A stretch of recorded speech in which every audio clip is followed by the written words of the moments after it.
Welcome, cricket fans of America, to Grand Prairie Stadium just outside Dallas, Texas, the home of MLC and the site of the fourth match of our Pacific Conference group in the 2025 Minor League Cricket Super 8s. This is one we've been waiting for, folks. A matchup between the top teams in the West and the Central divisions this season. A matchup between the two teams that got their wins in yesterday's first matches, and a rematch as well of the 2024 league final. It's the East Bay Blazers and the Chicago Kingsmen, both teams entering with 2 points in their back pocket, but knowing the next 2 points could be pivotal in determining on who gets on that plane to Morrisville for Sunday.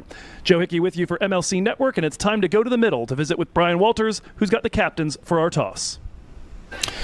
All in readiness here at the toss. The important people are to my left, captains Sanjay Krishnamurthy and Hamad Azam. Third umpire Aditya Gajar, David White, match referee. Kingsmen are the home team, I believe. So Hamad, you'll toss the coin and you'll call Sanjay. Tails.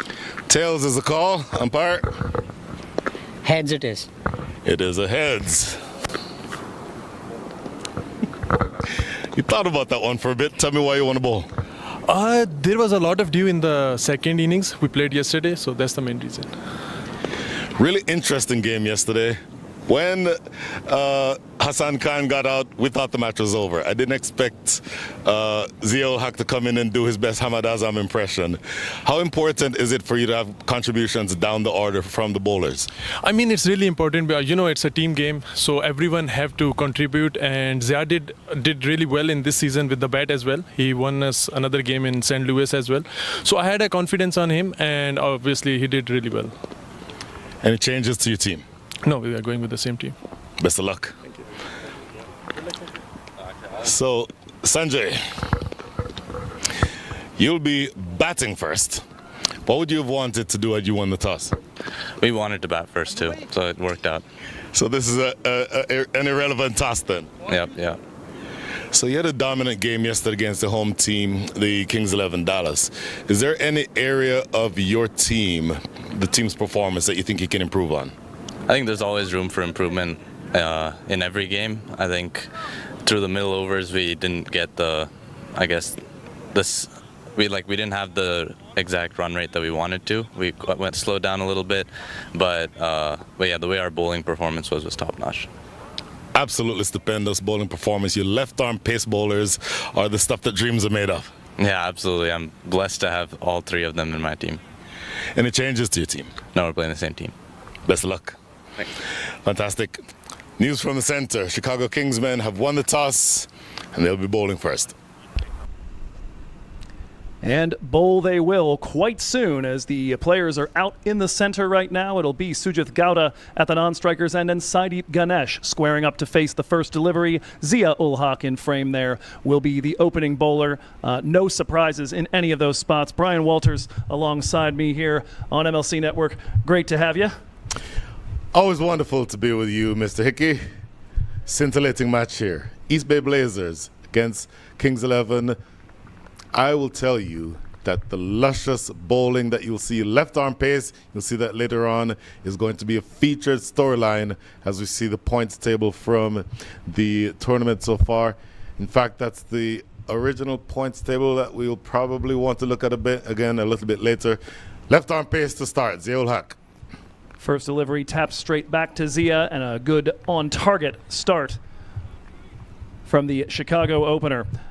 East Bay put into bat here by Hamad Azam, and East Bay, though, thrilled to do so. As we heard here on the toss, Sanjay Krishnamurthy, that's what he would have wanted to do, and no surprises there. This East Bay team 6-0 on the season when batting first. Chicago Kingsmen 6-0 when chasing, so something's got to give. Somebody here is going to pull into pole position for Morrisville. That one tapped on a hop to the man in the circle just behind point. And another dot delivery as Zia-ul Haq starting strong and tight. Not surprising, Zia-ul Haq is a tremendous bowler. We've talked about it throughout this week.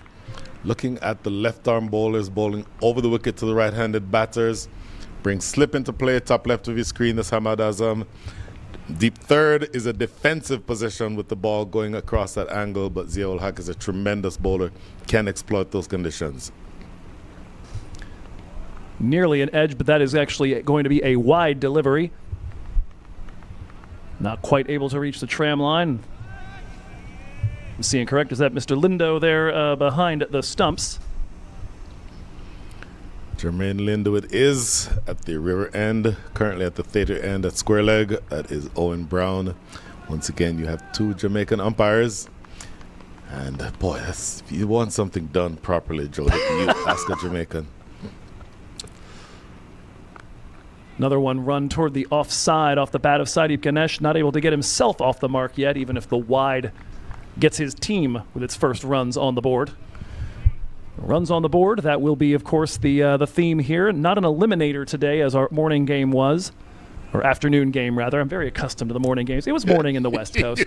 I might still be on Pacific time. That is your California speaking. We don't want to keep you guys up too late following along with the scintillating action out west. That'll be the first runs off the bat, and that looks like it might well be a boundary. No, won't quite have the juice. Good work out in the deep. Well, talked about the fact that Zia-ul Haq finds that angle, left arm over the wicket, slanting across. This one a little too straight, going on toward the pads and easily worked into the leg side there by Sadeep Ganesh. And nicely done by Sukhjinder Singh, sub-fielder, to chase that one down.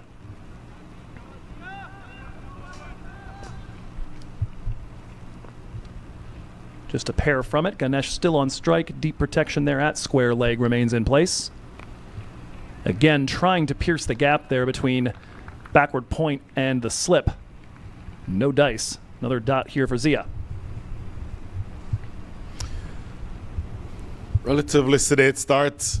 Have to keep in mind with the bowling attack of the East Bay Blazers, what would ordinarily go as a par score can be an overpowering score. Something around 150 might be unbeatable. Something they might be able to defend even 120 on this wicket because of the strength of their bowling attack. Well, and even with the dew factor potentially coming into play again, no surprise that Chicago or whoever won the toss might want to come out here and have a bowl first. But that one will be tapped and a dot delivery to finish as it's flagged down. But I was about to finish there. Even with that factor here, you're looking at a largely pace-based attack. So the concern of what it does to a spinner, not as big of an issue here. Maybe a few overs there in the middle that might have to be targeted by Chicago when the time comes. 3 runs off that first over, 2 off the bat and the wide. East Bay 3 for no loss through 1.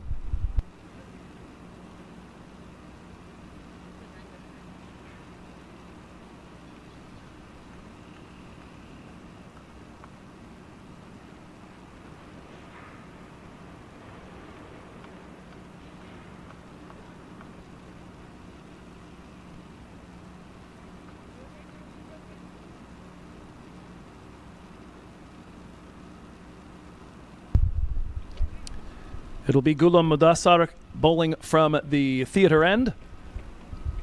First over from that side, the lefty pacer. Mostly bowls high leverage. Just one of his 22 overs in the regular season in the middle.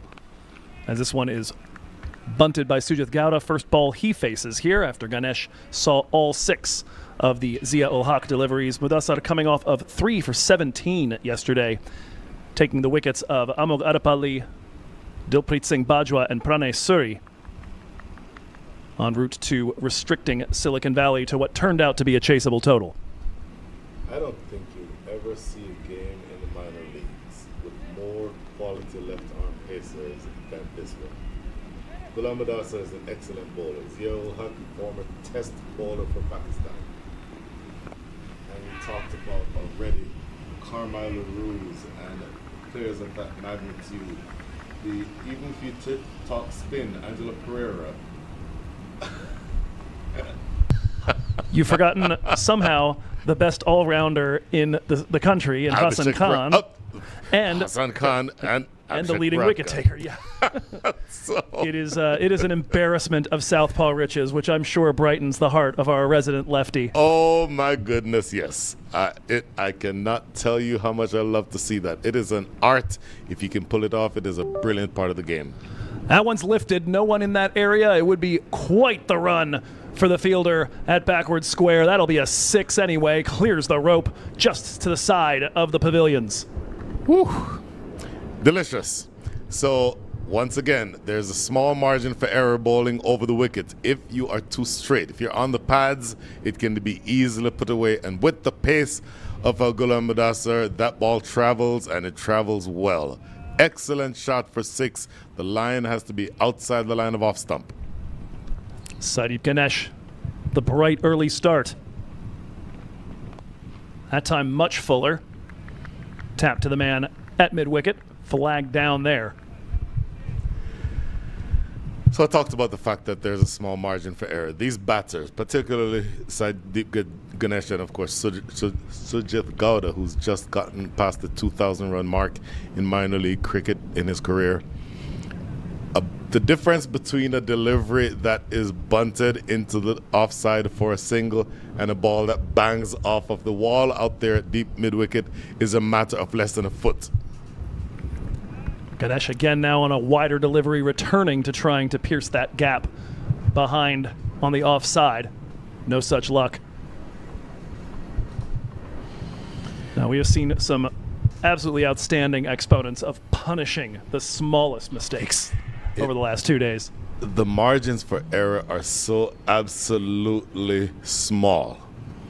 And again, if you get it in the zone in maybe a 4th stump line, it becomes threatening. If it's any straighter than that, these batters will punish you. Another one rolled to the man at a very short 3rd. And so, generally speaking, a tidy over. 1 mistake, but Ganesh punishes that about as well as you can. 10 for no loss through 2.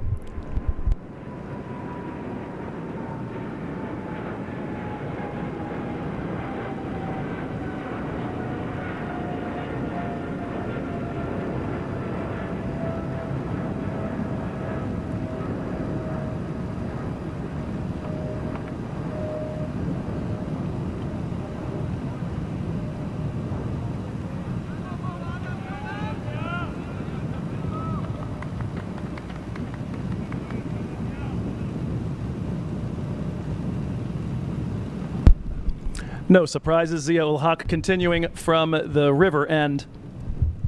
He'll face up with Sujith Gowda, who's absorbed 1 dot, taken a single, and has otherwise been a spectator. And that is an edge and the end of Sujith Gowda. Ball flew off the edge. Sujith Gowda went chasing. You get more chances with the fuller ball or the fuller deliveries when the ball is new. This one flying off of the edge. Already talked a number of times about the slanting across the right-handed batter. Went fishing for that one, Sujith Gowda. Really no power in the stroke. Foot nowhere near the pitch. And he only ended up just feathering a catch, straightforward catch through to Sadali at first slip. That is the end of Sujith Gowda, 10 for 1. Yeah, I was about to say myself, looked like a bit of a misread on the trajectory of that one. No footwork at all. And Gowda yesterday, 41 off 27. Today, 1 off 3. And he has got to go. He'll give way to somebody looking for a bit more productive of a day than he had yesterday, and that is the captain, Sanjay Krishnamurthy. Yesterday, a pair of 4s to account for 8 of his 13 runs. But he got those off of 17 deliveries during the period where East Bay were going a little bit slower right after the loss of that first wicket and before the loss of the second. It was Obas Pinar who took the wicket of Sanjay Krishnamurthy.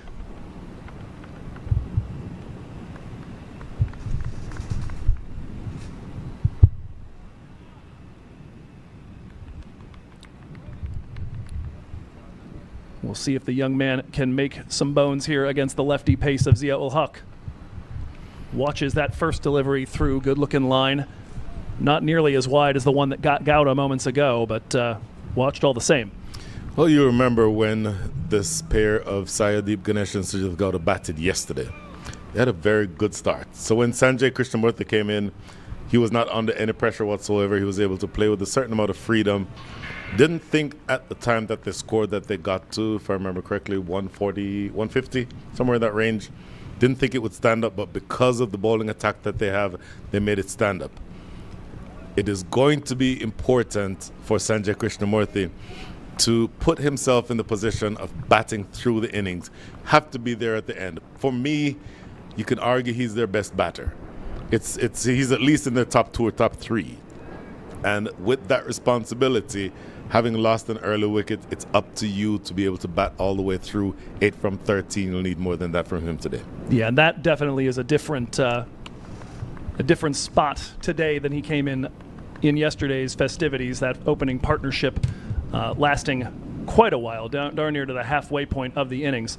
Works this away off the hip. First runs for Sanjay. He'll feed the strike back to the presently informed man, although not a ton of scoring strikes so far for Sadeep Ganesh. Just took full advantage of one of those 3. 11 for 1 right now, or as Hari Venkatramani and I in the Bay Area call it, Nelson interrupted. Nelson interrupted. I see what you did there. I like it.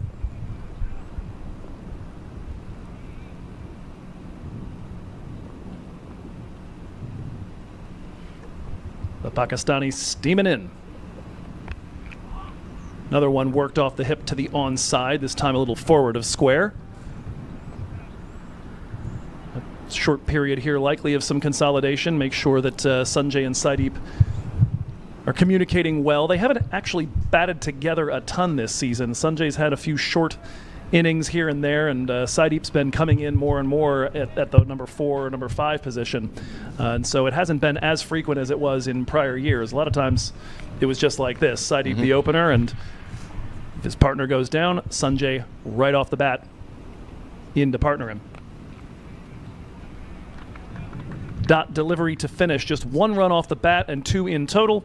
And the wicket falling of Sujith Gowda on 1 from 3 as we take a look here. This is interesting. Take a look at this. Here is the danger area. You cannot go in that area if you're a batter or a bowler rather. And watch Zia-ul Haq's right foot there. That is in the middle of the danger area. That is a great call. In fact, if I can redraw that square, it's a little bit less wide than that. Let's see one more time here. It is starts about right there in that area. The umpires absolutely do not want you stepping in that area. From the opposite end, of course, with Zia-ul Haq here from there. That right foot is in the there. Right foot is in the middle. We'll get it eventually. The right foot is in the middle of the danger area and rightly warned by umpire Jermaine Lindo. The reason for that, obviously, you have spikes on. Spikes deface the pitch and absolutely make it difficult for the batting side. If you do it intentionally as a bowler, obviously you'll get pulled up by the umpire for that. First ball of the match for Anwar Ali Khan, and that is going to be put away to the boundary. Good timing. Not a particularly hard stroke, but absolutely perfectly placed from Sadeep Ganesh. And that'll be another 4. I was about to comment before that, Sanjay and Sadeep, not the only ones trying to hit a moving target out there as Brian Walters operates the telestrator. Look, eventually I make it look good, but the degree of difficulty is higher than you would think. So Anwar Ali Khan, you saw him yesterday, and I commented yesterday that he was bowling off of a much more shortened run-up than I'm accustomed to see him bowl from, and also seemed to be bowling within himself. In warm-ups, I saw him with a bit of a bandage on his plant foot, his left foot, or his left knee rather. So I'm wondering whether or not he's carrying a bit of a knee injury. I'm not a doctor, I'm just observing what the bandages are that he's wearing. That would in some ways explain that. Sadeep Ganesh, liftoff to cow corner. Did he get enough? Absolutely he did. Another maximum for him. Ooh, 10 runs off the over. And Anwar Ali Khan picking up a little bit where he left off yesterday, conceding a 10 and over yesterday's game. This is, and trying to be kind, that's a hit me ball. It's a short delivery, but it gets up about waist height and begs to be whacked. You have the pace, Anwar Ali Khan, to actually bend your back and get the short ball up by the face of the batter. That would be more effective. That length you go for runs. Better length that time, and a nice diving play to keep it inside the circle. I believe again that is Sukhjinder Singh. So just a single off of that, but Saideep so far 20 runs on the board. And 12 of that coming from a pair of massive shots. Yeah, so 2 sixes for him, 4 also. So the total number of boundaries, 1 4, 2 sixes. Krishnamurti looking to get underway. That what we thought was his first run turned out instead to be a leg by. This one will find the fielder in the deep. Zia-ul Haq gunning it back in, but the captain is underway. Well, wobbled a little bit with the loss of the early wicket, Sujat Gowda. But this pair is now starting to look to accelerate. And even with the loss of the early wicket, 6.26 runs and over is what you're scoring at now. Remember, I keep saying it, this bowling attack will make 120 look like 170. And so you have to know that whatever you get, it's going to be hard to chase. That one's airborne, and that's the end of Saideep Ganesh. A ball that climbs on him, gets the splice of the bat, and a diving caught and bowled from Anwar Ali Khan. Off the last ball of the over 2, I want to look at this again. To the naked eye, it appeared to be a pace-off delivery. Let's see what this ball looks like on the replay. But there's no doubt that it was an athletic piece of work. He kind of rolled the fingers over a little bit, had the batter playing just a little bit out in front of himself. Then an athletic piece of work by Anwar Ali Khan. What I like to on that replay, if we just the one saw, that last replay we saw with umpire Owen Brown moving to his right and in to be able to make sure that that ball was collected cleanly by Anwar Ali Khan. So, altogether, great piece of cricket. Look at this again. Look at Owen Brown in the back. Here.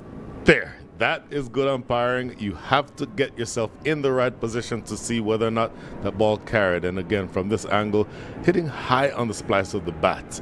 And that reaction from Saideep Ganesh tells you all you need to see. Boy, we could watch this all day, couldn't we?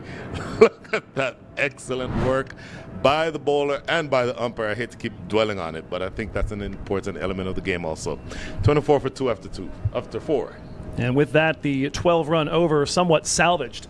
You, of course, concede a couple of boundaries, but you dismiss the boundary hitter. And so now Hizbullah Durrani coming out, a little bit of a promotion up the order compared to where he's been in recent matches. He will partner Sanjay Krishnamurti, and he is at the non-striker's end as we get ready for over number 5, and it is Zia-ul Haq continuing from the river end.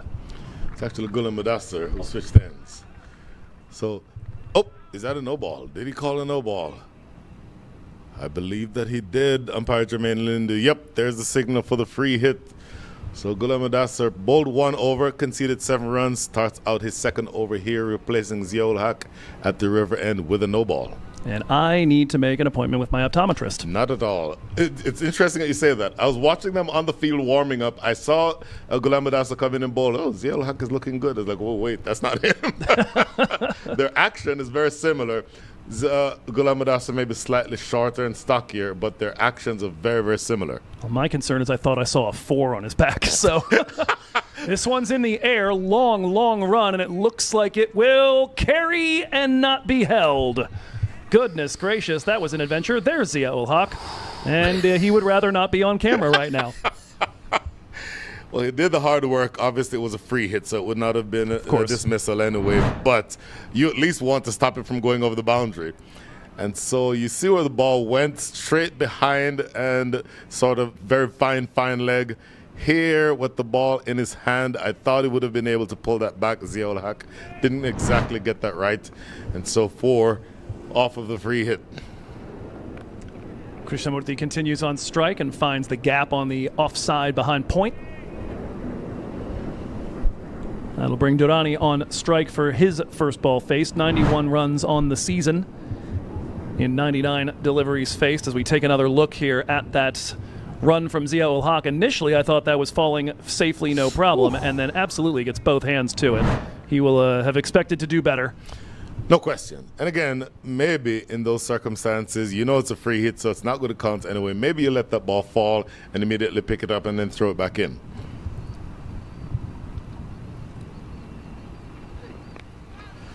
Good comeback here, Madassar. He is Driving that one in. looking very quick, Ghulam Madassar. And you saw Ziaul Haq. Ziaul Haq does it more with swing. Ghulam Madassar is just raw pace. Yeah, I would say looks even pacier than I remember him from last night. I would agree completely. That is what's standing in my mind right now. Oh. Well, last night, plenty effective. As we mentioned, 3 wickets taken. Durrani will stay put. Durrani yesterday, a golden duck as he was bowled by Ali Sheikh. Didn't wait to get his eye in and took a big rip at the first ball he saw, and his stumps went tumbling.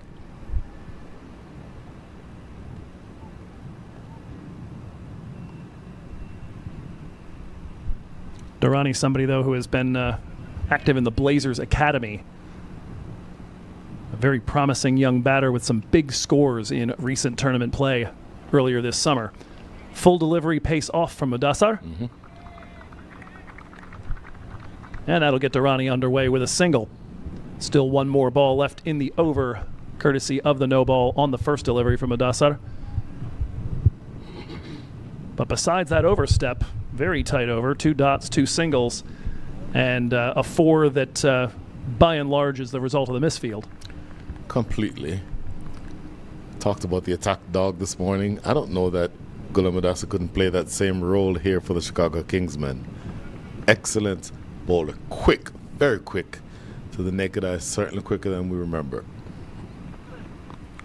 That one pops up off the splice from Sanjay, and boy, that was maybe 3 or 4 feet away from being a repeat of the wicket that ended the prior over. East Bay Blazers going to need to consolidate things here to avoid the dreaded 3rd wicket inside the power play. 1 over left in that power play. East Bay 31 for 2.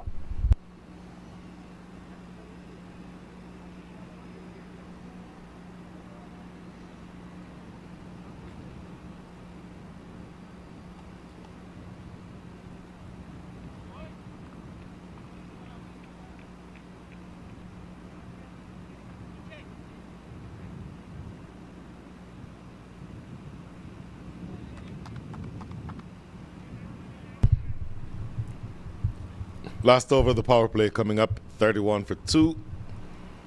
Anwar Ali Khan will be bowling his 2nd over. First over, you saw that spectacular piece of work to get rid of Sadeep Ganesh. That did not go anywhere near he was looking to play where he was looking to play it, Durrani, but it goes away for 4.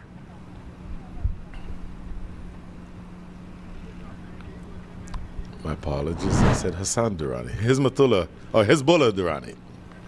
Yeah, look here as he's trying to close the face of the bat and perhaps dump that into the mid-wicket area to take a single. That edge could have gone anywhere, and he'll be thankful that it found its way to the rope rather than the woodwork. Yeah. More often than not, that goes on to hit leg stump. Starting out just a little bit too straight in this over, Anwar Ali Khan. You'd want to see that ball start outside the line of off stump, maybe on a 4th stump line. And he does have pace. He can bend the back and get that ball up around the shoulder blades. Deep backward square leg, that is Aryan Satish.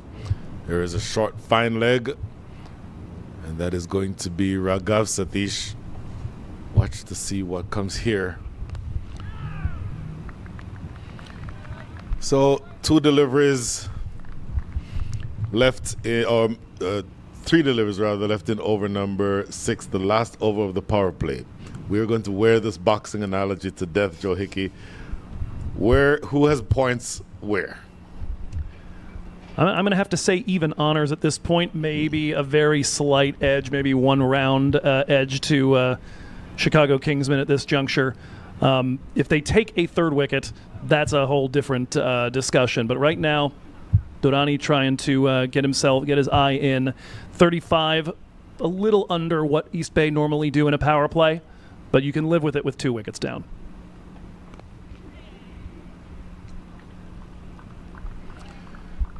Well, 36 runs in the power play does not bowl many people over.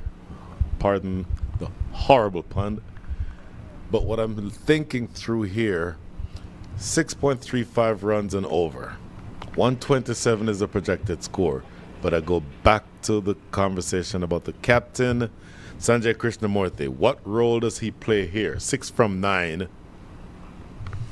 And you would think that he has to be measuring the situation and trying to decide when to shift through the gears, when to get to, right now I'd say he's in second gear, when to get to third, when to get to fourth, when to get to fifth. When do you just go on the Autobahn? At some stage, you're going to have to make that calculation if you want to get something around that 150 mark. And certainly with batters like Bandara, Pereira, Paradkar, Mohan waiting down the card, you don't want to wait too late to get to them, but you do want to protect a little bit. We saw earlier today Reefer in a lot earlier than we're accustomed to seeing, and it cost Silicon Valley. Single here. Ziaul Haq inside the circle at mid-wicket will clean up. That is the end of over number 6. 37 for 2 from the power play. And in fact, before we even just go off the air for a second, I'll ask you, how does that compare to what they have done historically inside the power play? And how should they feel about 37 for 2? In terms of wickets lost, right on par. Usually one or two wickets down, and I believe that's 2 runs shy of what they've averaged this season. I think we mentioned yesterday in our broadcast of Blazers and Kings 11, this is not a team that generally starts as strong as we saw yesterday. It's usually the middle where they build and they score very quickly at the death, both with bat in hand and with ball in hand. That's where this team has shined all year. Well, end of the power play, 37 for 2 is your score.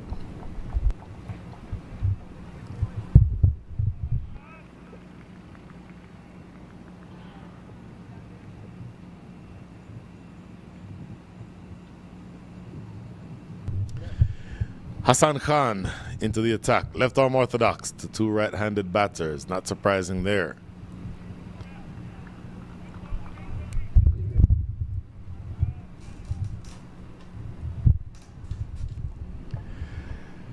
So you go to a left arm orthodox, 1 over or 1. That's the end of the power play. So you're looking now to see how you can accelerate.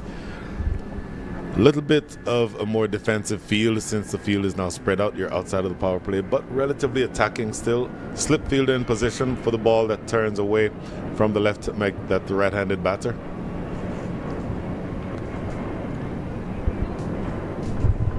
Might they push for 2 here? No. Well, with the lefty orthodox in, we continue to see reverse splits here and there. We talked about it a bit with Remandar and Unmukt Chand and how they did against off-spin.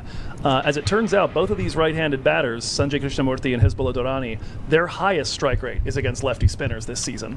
I don't know if that speaks to the quality of them in the Western Division, but we do have quite a few very talented ones. And so a remarkable stat there specifically for going a bit against conventional wisdom.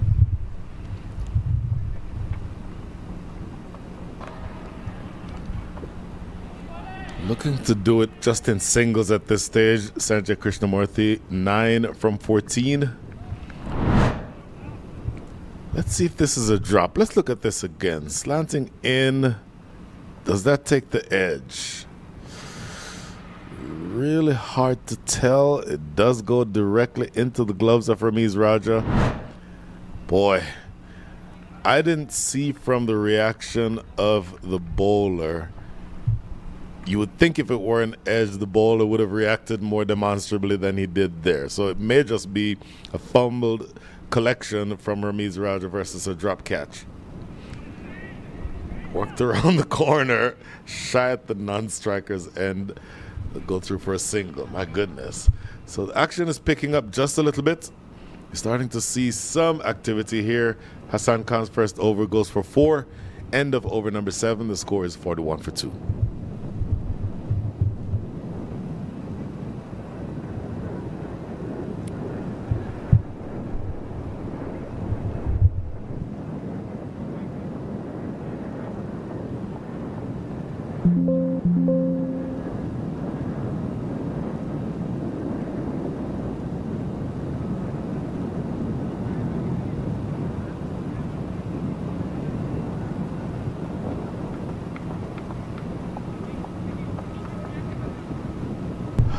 Double spin attack, because now from the theater end, the young man who I referred to earlier, Aryan Satish.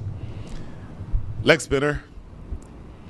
And generally very accurate. I would give Aryan Satish 19 years old, maybe about the same age as my son. They played together for a while in Houston a few years ago. But the idea here is you're turning the ball away from the two right-handed batters. Let's see how he goes. Cut away for 4.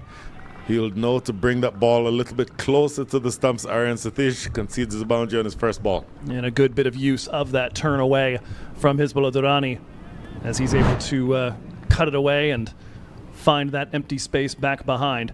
Not a particularly wide delivery there, not much in the way of width on offer, but good work to lean back and find the space to free the hands.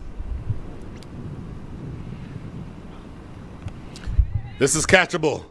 Oh, I'll tell you what, it goes for 6.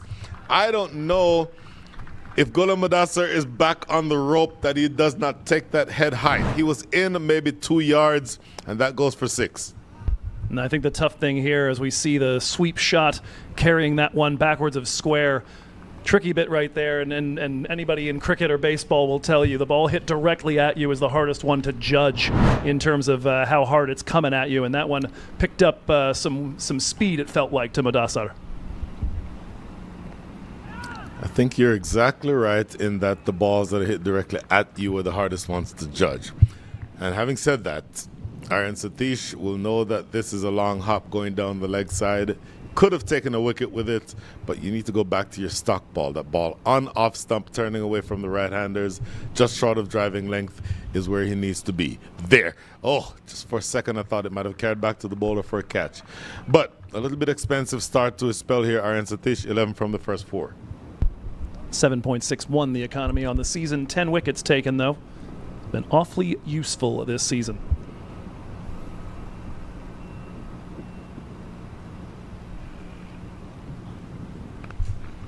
Hammered, but straight to cover. That had 4 runs written all over it. That might have been the hardest hit ball of the entire over. Goes for a dot. Yeah, as you've said before, two or 3 yards to either side, and that's a boundary. Oh my goodness, yeah.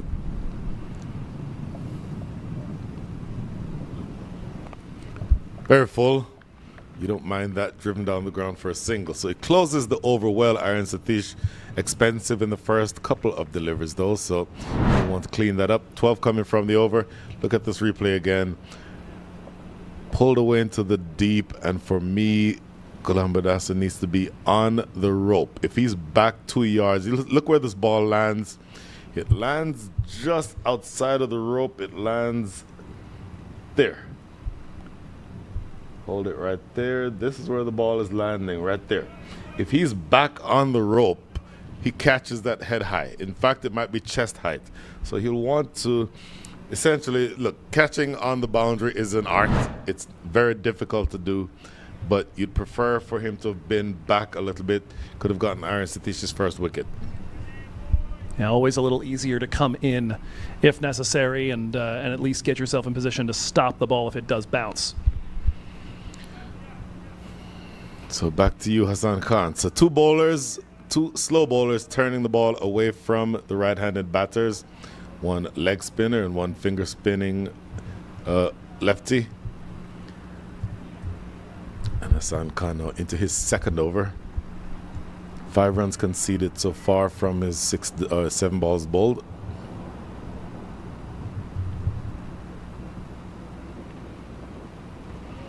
Oof, wave and a miss.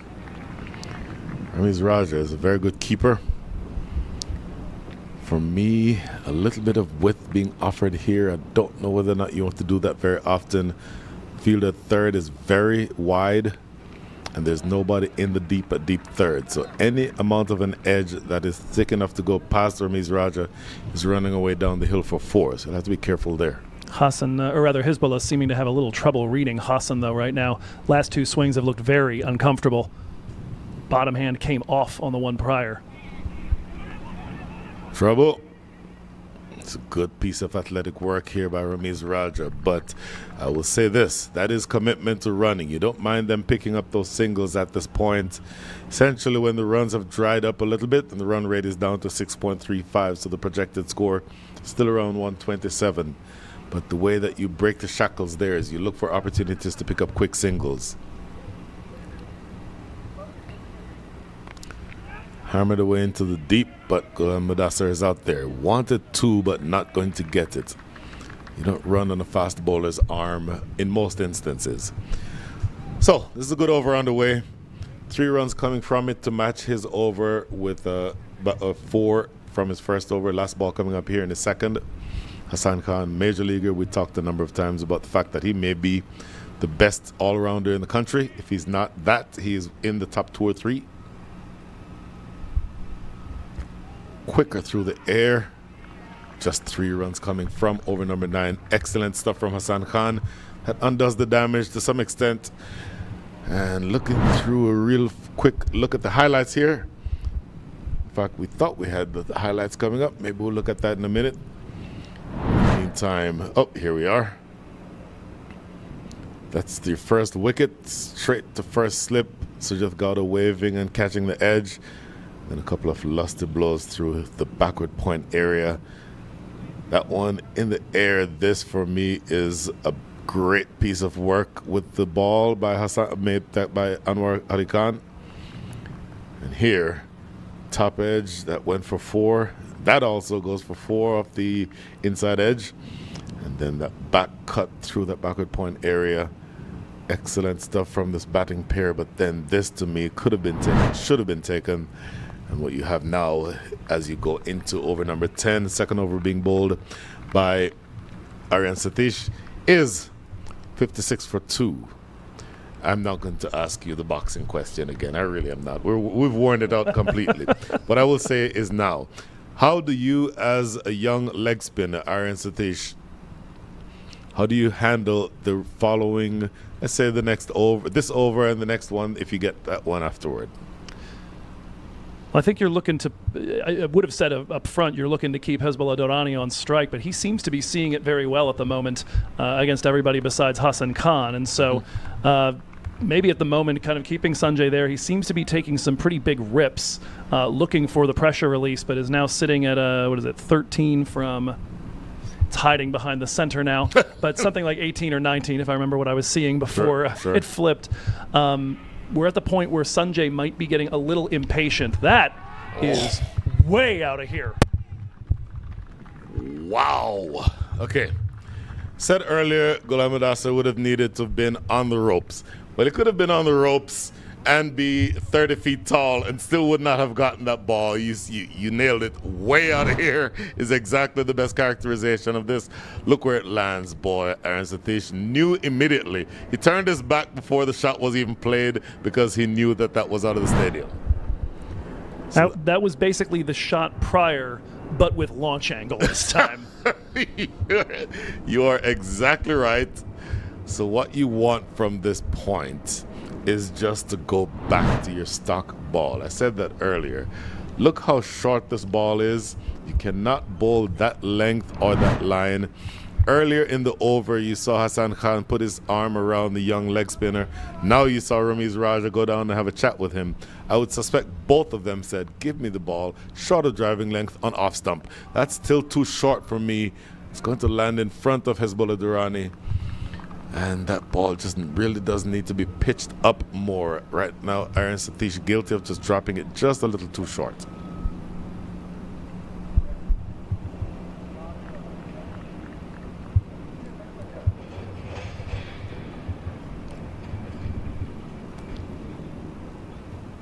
Down the ground for 6 more. Sanjay Krishnamurthy nails this one.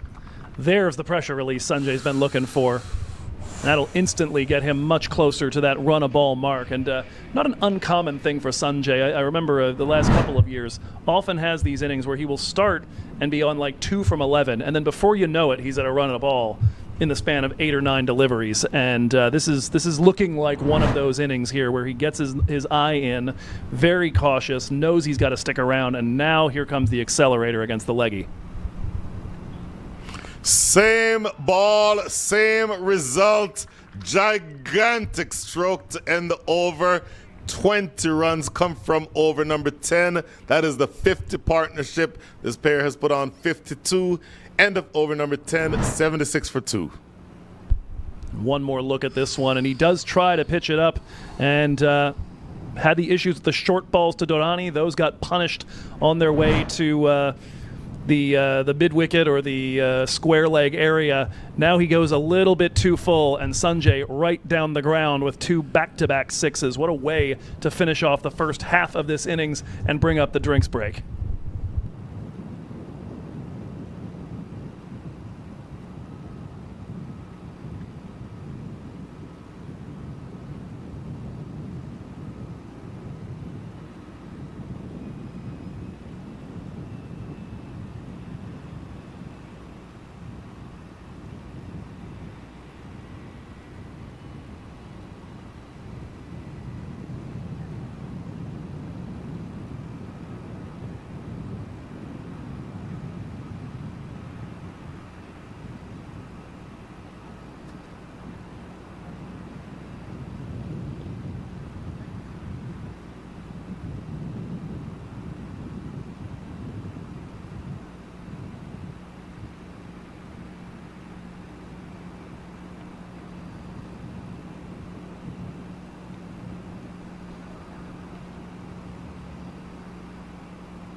Back from the drinks break, Sanjay Krishnamurthy and Hizbullah Durrani at the crease. The 50 partnership brought up by a trio of sixes.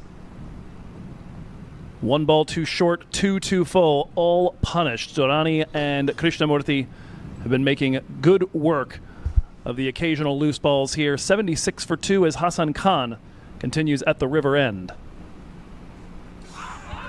An appeal for leg before, immediately muted.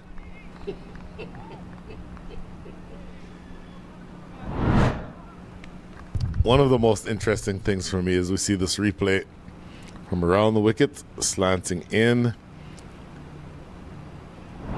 That is very close. Not a bad shout, absolutely. Not at all a bad shout. Rocking back onto the back foot and putting a ball back past the bowler is Durrani. First runs after the break. Opportunity to go back and look at that. Look at this shout again. Slanted in from around the wicket. He's very wide of the crease, so that has to be taken into consideration. But my goodness, this is very close. Possibly shaving the leg stump. My goodness, back look to at that live shot. action, absolutely drilled. Oh, you know what? That reminds me of an Andreas House shot. Yet again, onto the back foot, and then just all trunk and arms. Wow, look at this again. On the back foot, and Sanjay Krishnamurthy belts it out of the stadium. So earlier we were talking about the captain and how he measures himself. At the time I said he was in second gear. He's at least in fourth now. At least. I would agree with that. Boy, action has sped up all of a sudden. And not just because we've got spinners at either end. No, my goodness. That ball was, again, we saw Angel House this morning. We marvel at how powerful he is off the back foot. But my goodness, it is absolutely stunning. That one shot right back past Hassan Khan. May well have burst through the hands. We'll have to take a look and see if that was a sharp chance and a drop, whether that carried or not. We'll say the remarkable thing here so far is just not a lot of dot deliveries by either of these spinners so far. Oh, that was always going to be tough. There is the rare dot at this point, but that's just the 7th in 3 overs from Hassan Khan. Satish only 3 dot deliveries off of his 2 overs. They've had a hard time keeping these 2 batters on the crease long enough to build any pressure, and they have been finding the releases, punishing just about every mistake. 11 overs down, East Bay 85 for 2.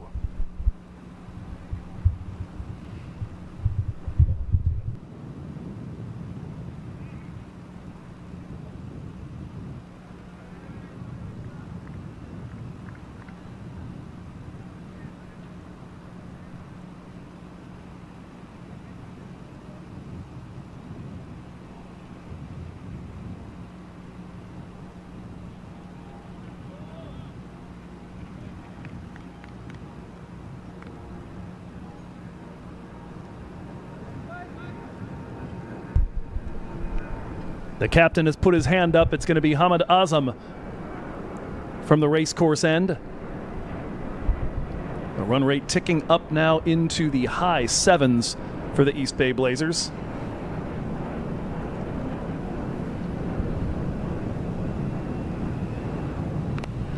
First delivery from Dorani, seeking that space back behind the fielder in a running attempt, and full effort from Hassan Khan. And if anybody on this field might have pulled that in, that was the guy.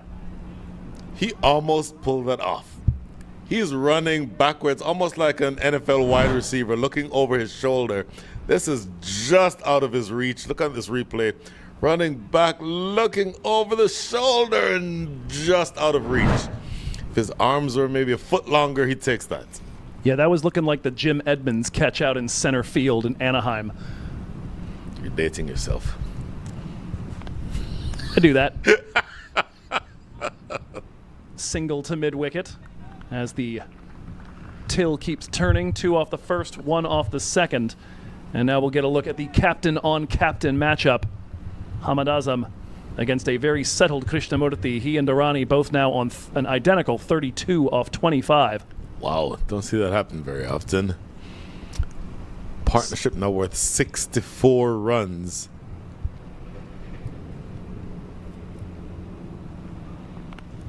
A little off balance from Krishnamurti that time, but manages to guide it to square leg.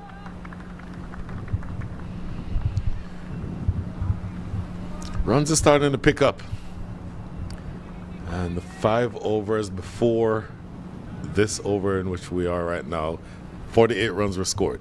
So going almost at the rate of 10 and over for the last 5. And the overall run rate now up to 7.74. Projected score from here, 155. That one will be to the keeper on a hop. And, you said earlier that 120 was something that this bowling attack could make look like 170. What could this bowling attack make 160 look like? 160 looked like over 200. Just think, Carmine LaRue, who for me is the best left-arm bowler in the country. I think I may have said that. Best left-arm pace bowler in the country. And you have basically 2 or 3 Carmine LaRues in that squad. Big rip from Durrani. That one will roll across the carpet to deep mid-wicket. To say nothing of the spinners. Bear in mind, you have 2 more left-arm orthodox spinners in Sanjay Krishnamurti himself and Angelo Pereira, neither of whom even bowled yesterday. So you went into battle against a strong Kings 11 batting side. You didn't even use all your weapons, and you got them out relatively easily, or you won the game relatively easily. An embarrassment of riches in the bowling attack. Krishnamurthy back onto the back foot. Lucky not to have gotten too much more of that one as it falls in front of long on, and that will be the end of the over. 6 from it as Hamad Azam brings himself into the attack in the 12th. East Bay 91 for 2.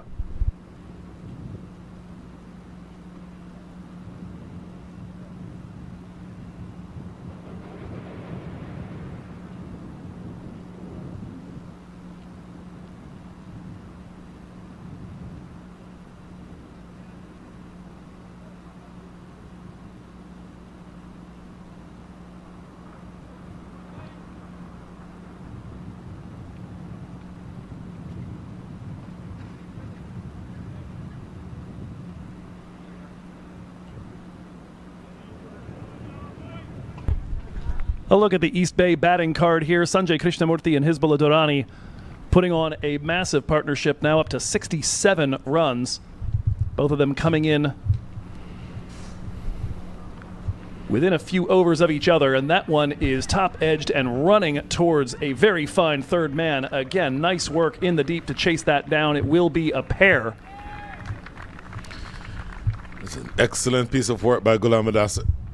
Ghulam Adasa with an excellent piece of work running that one down. Off the bat, I thought that was going for 4. Didn't think he'd have any chance of catching this. Look at this, thick outside edge. Now, earlier we talked about the difference between guiding the ball behind square and getting off the edge. That is genuinely an edge, but good piece of work. Another one drilled, and that is going to pick out the fielder. Hits it anywhere else, and that's at least 4, maybe 6. But instead, it is the end of the partnership. 69 runs it'll go for here, but at 93 for 3, Chicago rather at long last strikes, and it's Hassan Khan. Hassan Khan strikes, assisted there by Saad Ali in the deep. Saad Ali, a great pair of hands, excellent middle of the bat, but doesn't place it the way he wanted to. Maybe you would have wanted, with that length, to drag it a little bit square. Was not able to do that. For me, that type of delivery is one you drag toward cow corner. Here, goes a little bit straighter than you'd want for it to, and that goes straight down the throat of Saad Ali at mid-on. Make that long on. And you can see the facial expression and body language from Sanjay the moment he makes contact and looks out and sees where it's going. Yep. He knows there's no way he's dropping it out there. So that will be all for the captain. Now the former captain of East Bay, Angelo Pereira, in at 5 as we take one more look at the wicket-taking delivery. And that's one that Hassan Khan will gladly accept, but not necessarily one that he earned. That is Sanjay just picking out the fielder on an absolute hammer shot.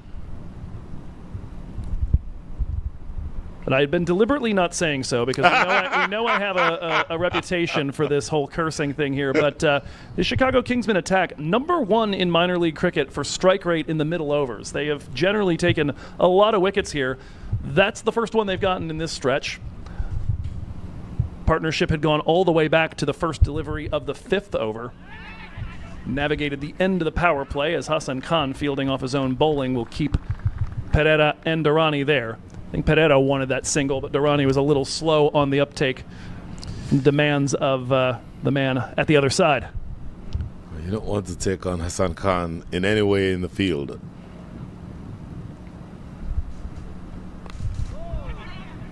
That'll get Pereira underway. Anji on the season, 134 strike rate. 206 runs coming into the Super 8s, 11 off 13 in yesterday's encounter. Had 1 boundary shot, but was caught behind off the bowling of Amshi De Silva. Another tight delivery here from Hassan Khan and a dot. Just 1 off 3 since the wicket. Well, best way to slow down the scoring rate is to take wickets. Scoring rate was up approaching 8 a couple of overs ago. It's now down to 7.32. And that might be another. The finger is up, and the stumping, and Hizbullah Durrani is going to go. Both members of the partnership perish in unlucky over number 13. First, Krishnamurthy picking out the fielder at long on, and now Durrani skipping down the pitch, doesn't get to the pitch of that Hassan Khan delivery, and he is out stumped. Do you remember in the first game where I talked about if you toss it up, it has to be short enough where the batter has to come get it? That's why. If you toss it up and it's in the slot, it is 6 down the ground. But if you toss it up where he has to come and get it, he comes down the track, but it's a left arm orthodox. The ball is turning away from the righty, goes away from the batter, Hizbullah Durrani, and a clean stumping by Ramiz Raja. Good work behind the stumps for him. Oldest rule in cricket, 1 brings 2. End of over number 13. Unlucky 13 as you highlight, 94 for 4.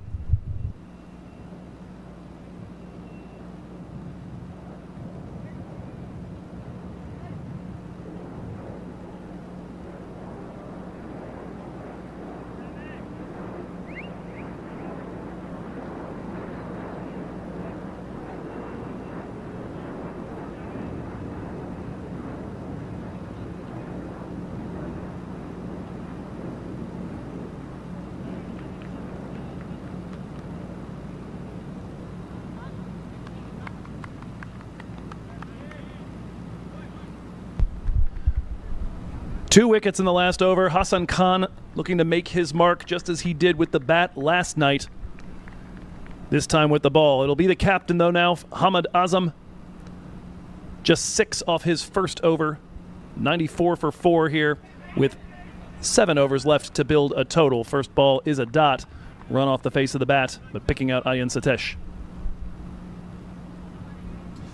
Well, had a couple of overs that have gone in your direction, particularly in this last over.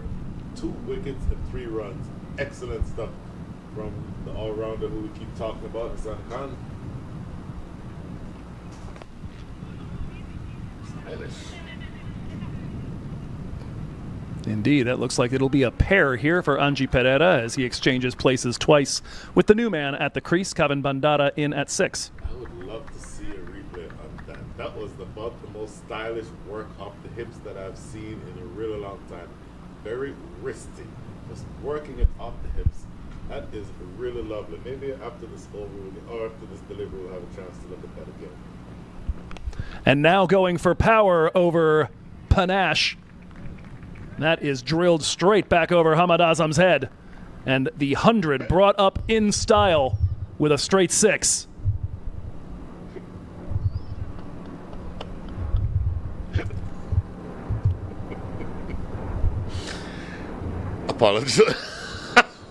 Apologies for laughing. As I've said a couple times already, the show off the air is way better than the show on the air. That is a lovely 6 straight down the ground. Obviously, there's no fielder allowed straight down the ground, so it's always a safe shot. And then the bonus is that it does go for 6. Now working the ball back behind point. Just slow enough to allow the run to be taken, and that will bring Kevin Bandara on strike for his first ball to be faced. Ugh. That is just pretty. Brutal. Sometimes you want to analyze, sometimes you just admire. Sometimes the analysis becomes, Lord, I wish I could do that. just eyes cast to the sky going, I wonder what that would feel like. It's got to be satisfying. Now, having said that, the job is by no means done. And by the way, the 100 is now up. That 6 brought up the 100. Run rate back up to 7.54. And a run rate of 7.54. After that single, run rate is 7.52. But your projection is 150.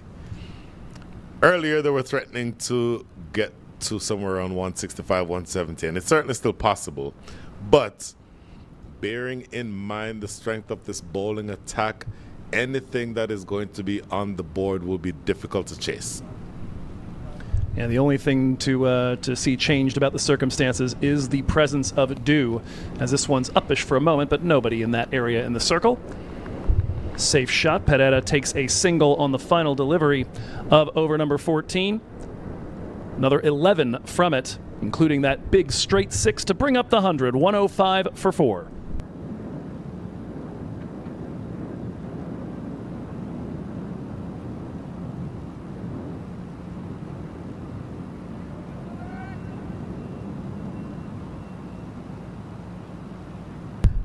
Fantastic shot there of the Grand Prairie Knight. What would you call it? Half moon, new moon? What are we talking there? It's not a full moon. Yeah, I can't remember which direction it is that's waxing or waning these days. I know I used to know that when I was a kid because I was that kind of dork before I became this kind of dork. Not in the very least surprising. I didn't think it would be. I've had the discussion with my wife. I thought I was very eclectic. Like, I play music, I do the cricket commentary, I teach science. And she's like, no, you have one move. You get excited about something and you want everybody else to be excited about it. That's what a cricket evangelist does. Better believe it.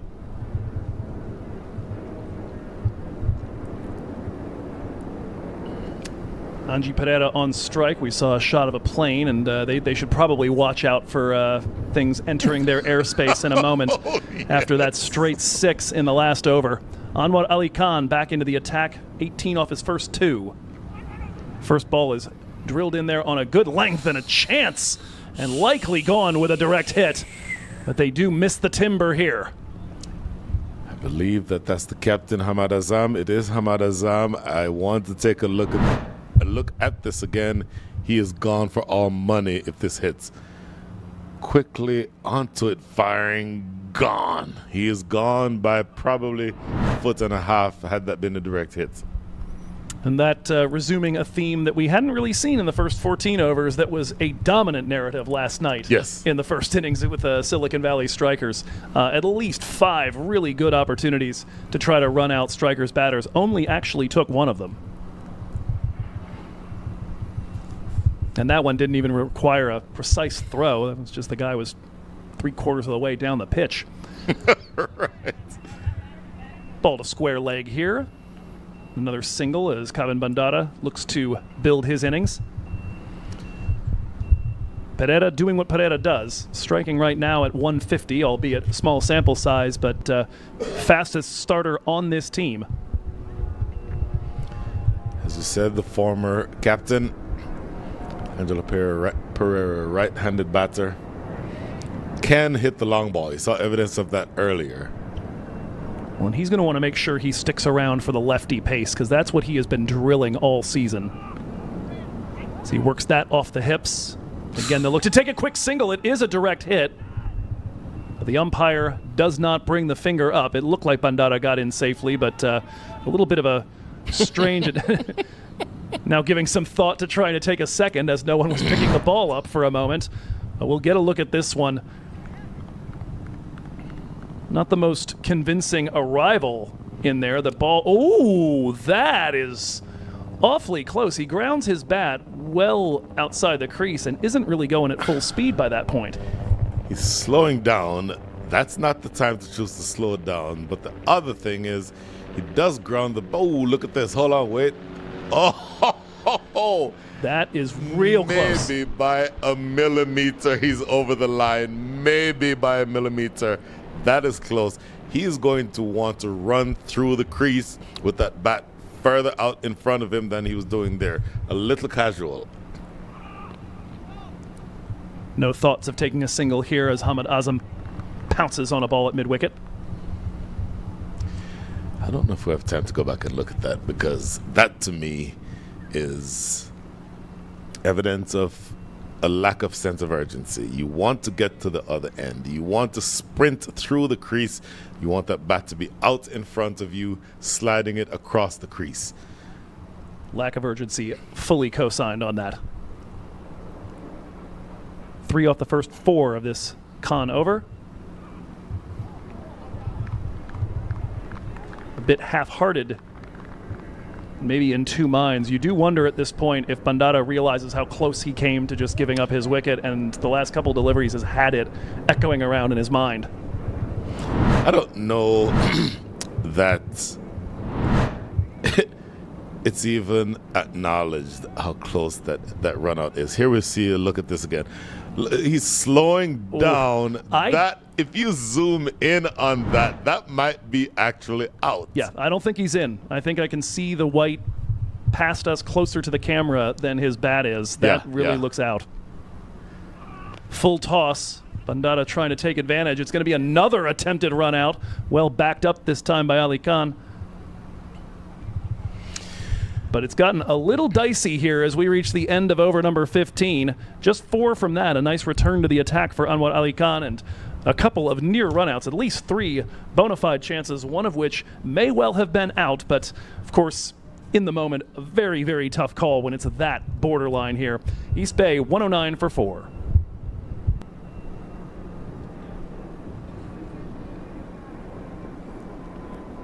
We'll take one more look here at the East Bay batting card. Pereira and Bandara coming in now to try to resume the accumulation after the departures of Krishnamurti and Durrani. The 69-run partnership brought to a close by a pair of wickets in the span of the same over by Hassan Khan. Those 2 he's got for the 19 runs it's cost them. Phenomenal economy. Well, last 5 coming up.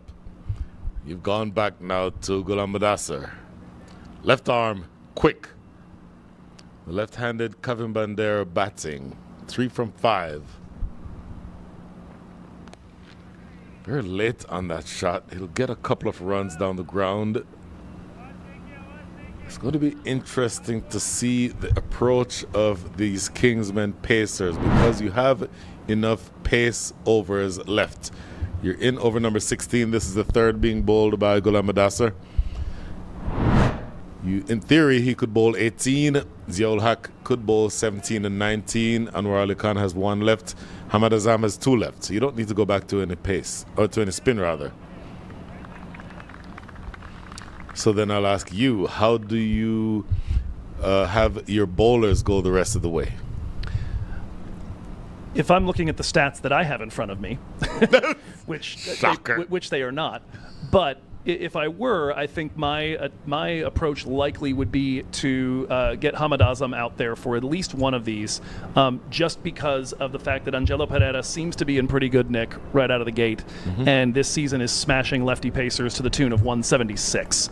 That would be my start, at least to break that up a little bit. You also have Anwar Ali Khan, but maybe not to go full on with every one of these upcoming overs being a lefty pacer. That said, Zia definitely needs to bowl out his spell.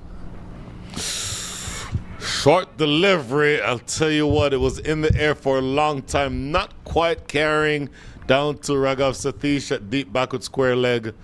Could he have laid out and gone for the catch? Joe Hickey. I'm going to wait for the replay to cast judgment on that myself. Lack of depth perception in the moment can make it a little challenging. Let's get a look. It would have been a tough ask. He looks like he's backpedaling, though, even at the moment that it hits the ground, so seems to make up his mind pretty quick that he's not going to get it. It would be a massive wicket if they to dismiss either of these 2. Another single here. Let's see what flavor of single this is.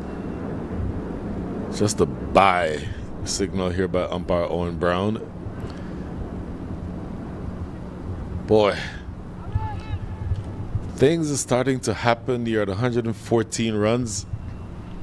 And I'll tell you, from your position right now, you go run a ball, you're at 140. You go 8 and over, 149. 10 and over gets you to 157. It feels like you're on the verge of somewhere around 155, and that is well played off the back foot, running away through backward point for 4. Just getting a look here at what Anji Pereira has been doing for this East Bay side all season. Today he doesn't have to pull them out of quite the same fire that he's had to in a few matches when they've been 4 or 5 wickets down and nowhere near in as good of a spot, but these sorts of innings have been what's allowed East Bay to always bowl with confidence, always feel good protecting whatever score they put on the board when they bat first. So the last ball over number 16. Easily worked into the leg side. Angelo Pereira, 18 from 11, now 19 from 12 after that single. He'll maintain the strike. 10 runs coming from the over. A very productive one. 119 for 4 after 16.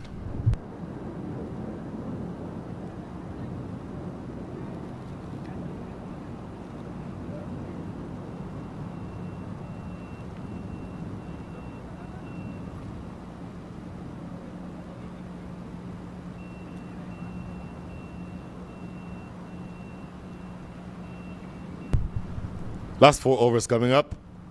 It looks as though the first of those 4 will be bowled by Anwar Ali Khan. This will be his last over.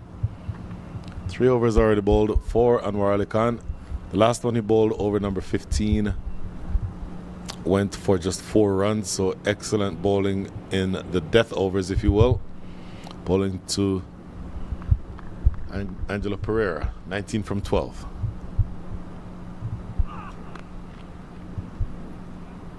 What a great diving stop inside the circle. Guess who?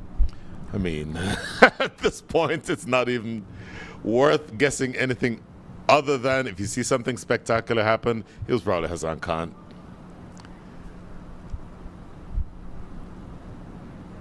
So we're getting to the slog overs.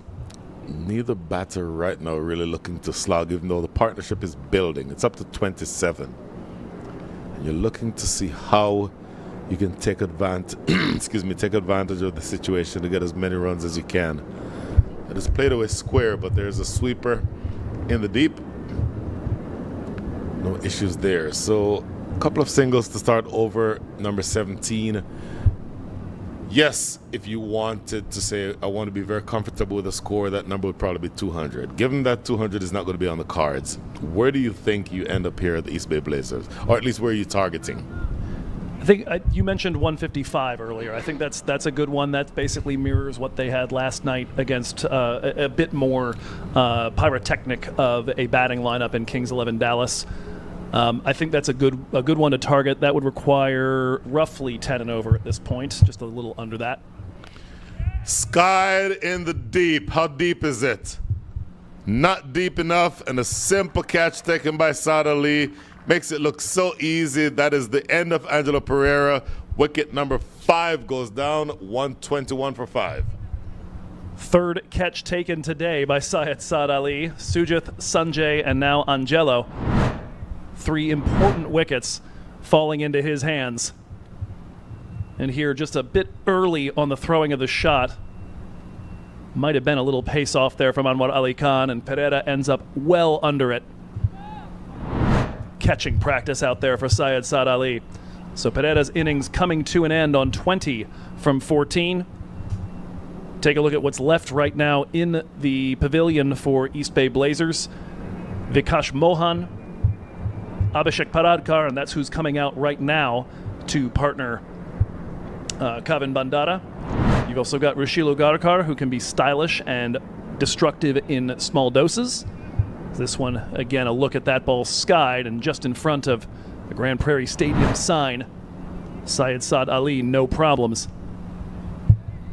For Anwar Ali Khan, his second wicket of the encounter. He had the caught and bowled that took out Saideep Ganesh. And that was the last wicket for quite a while. Lengthy partnership in the middle from overs number 4 through 12 before Krishnamurthy went down.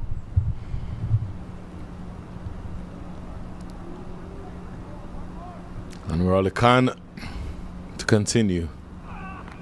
Great delivery, bang on target. So the equation looks a little bit differently now.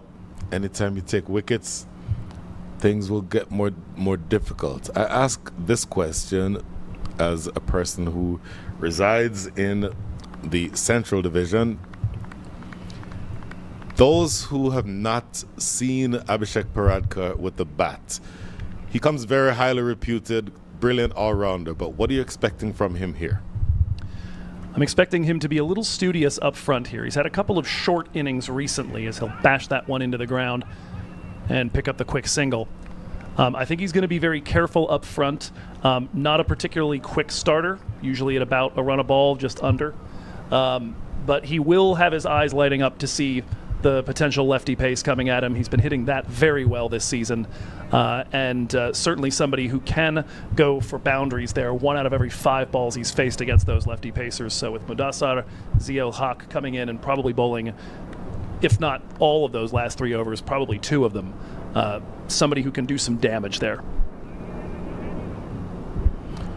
Interestingly, look where he's standing. He's standing on off stump. Where that front foot is, the toe is lined up exactly with off stump.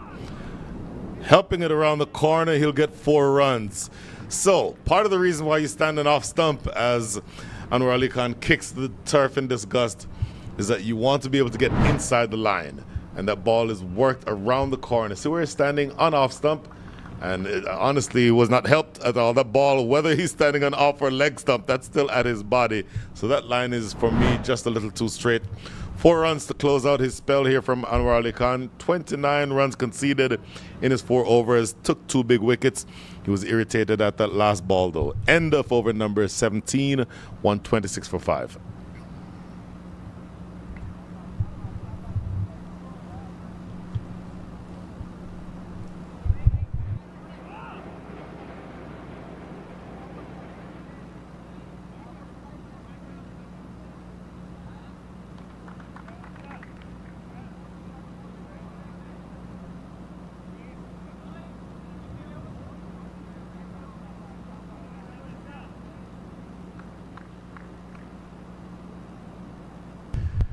Ziaul Haq, 2 overs in the books, 1 for 4. Excellent bowling by the left-handed tearaway.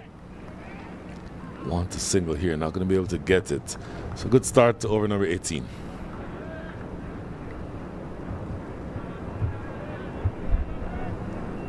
And Zia looks to have pulled up and perhaps done himself some damage. No. We'll see if that's on the follow-through or perhaps an ankle, perhaps on that leap. Right there. Yeah, straight-legged landing on, so that is right, yeah, it was right leg. Right ankle. That is not good because he is a left arm quick. So that right foot is his plant foot. And there. Actually, he's grabbing his right calf. In either case, that is going to be his plant foot, and he will have difficulty bowling here. Now, you can replace a bowler who is into his over if he's injured. If, in fact, he is injured, you'd expect... Let's see if we can see a replay here. It's on the jump.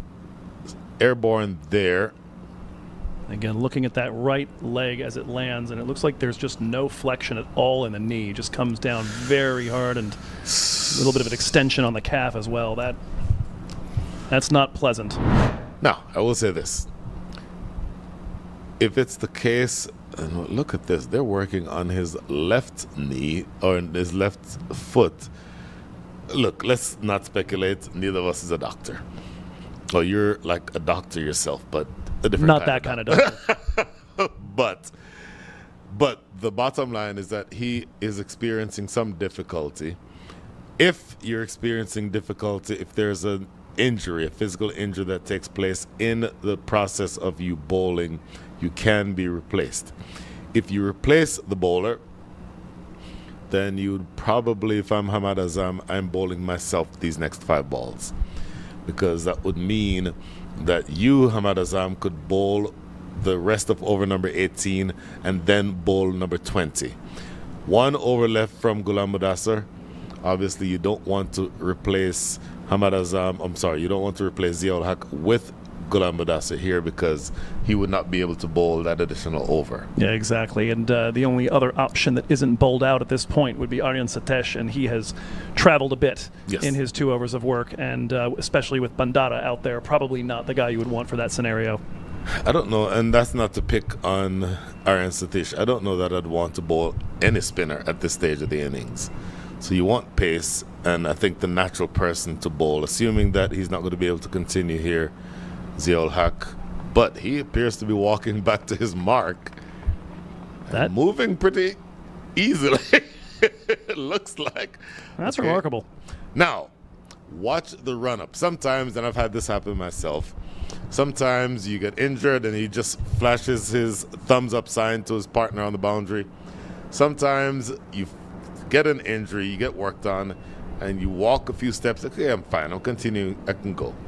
And then you start the run-up, and halfway through the run-up, you're like, oh, no, there's no way I can do this. So watch this run-up. I'm really interested in seeing how he fares running up to bowl his second ball in the over.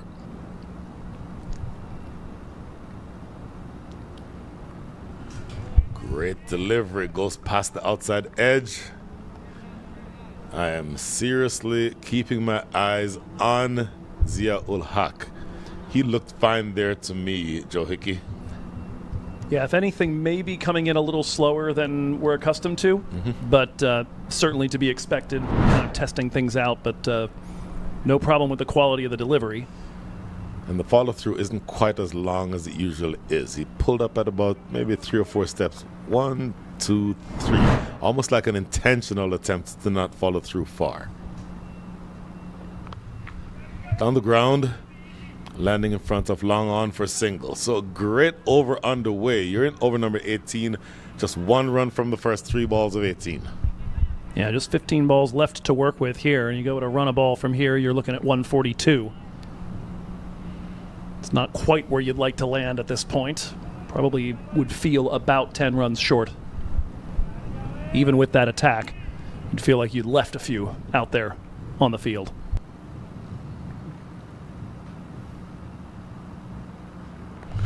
Oh, whipped away. That is an excellent shot. 2 straight from Zia-ul Haq, and it goes away for 4. Kevin Bandara getting inside the line and just whipping it over fine leg for boundary.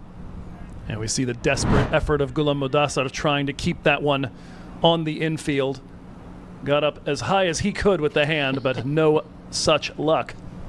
And on its way to the rope at a big 4 here in the context. Last 2 balls. I would suggest that you may not see Zia-ul Haq for the 20th over. Looks to cut this one away. And not to completely overrule myself, that delivery there had a little bit more pace than the last 3 that were bowled in this over. So yes, the line on the 4th ball of the over was too straight. That's why I helped it over fine leg for 4, Kevin Bandara. But if Zia-ul Haq is able to bowl a delivery here that is on the off-stump line, just short of driving length or something along those lines, then he may have earned himself a spot to bowl over number 20. That is the type of ball I was talking about. They'll get a single. It's fumbled by Anwar Ali Khan, but a good over. 1 bad ball for me, the one going down leg side. 6 runs coming from over number 18, though. You'll accept that all day. End of 18, 132 for 5.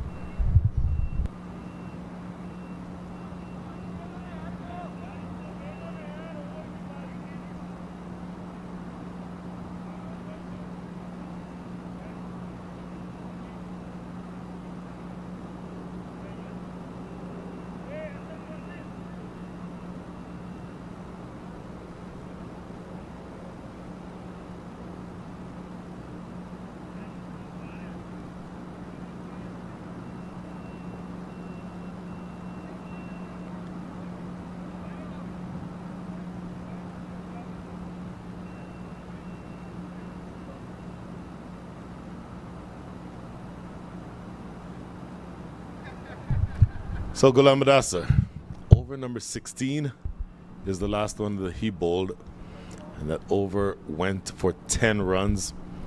Had a boundary, had a leg by, or it might have been a bye, I don't remember exactly, but there was an extra in there.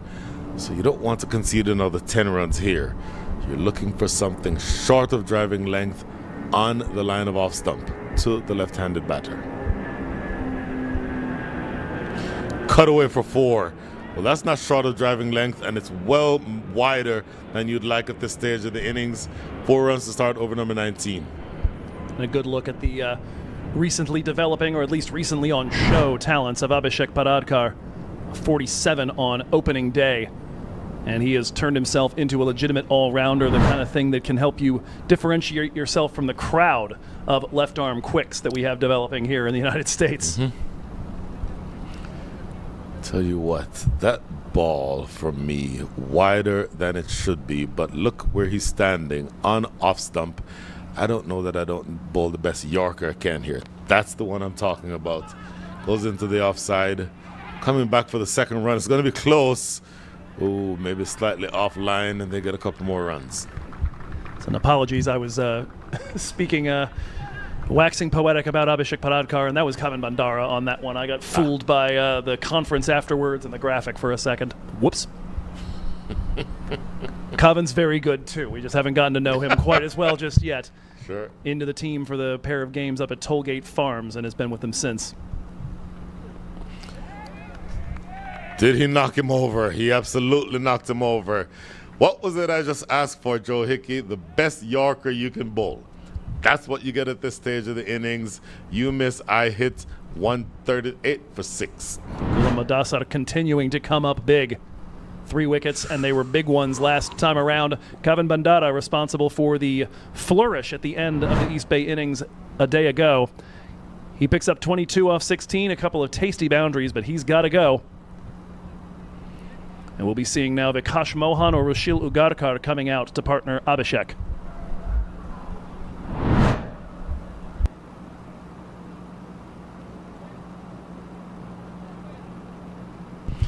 Look at that replay again. Full and straight pitching on the popping crease. You miss, I hit. Can't do it any better than that. No, absolutely not. 9 balls left here in the innings. 138 for 6. The 4 and the 2 going a nice way to trying to work towards that psychological mark of 150. It would take 12 off the last 9 to get there. That's certainly doable. It was Vikash Mohan indeed who will arrive at the crease. 3 delivers left in over number 19. Do you change the formula here, the full and straight formula, or do you do something different as he goes around the wicket to the right-hander?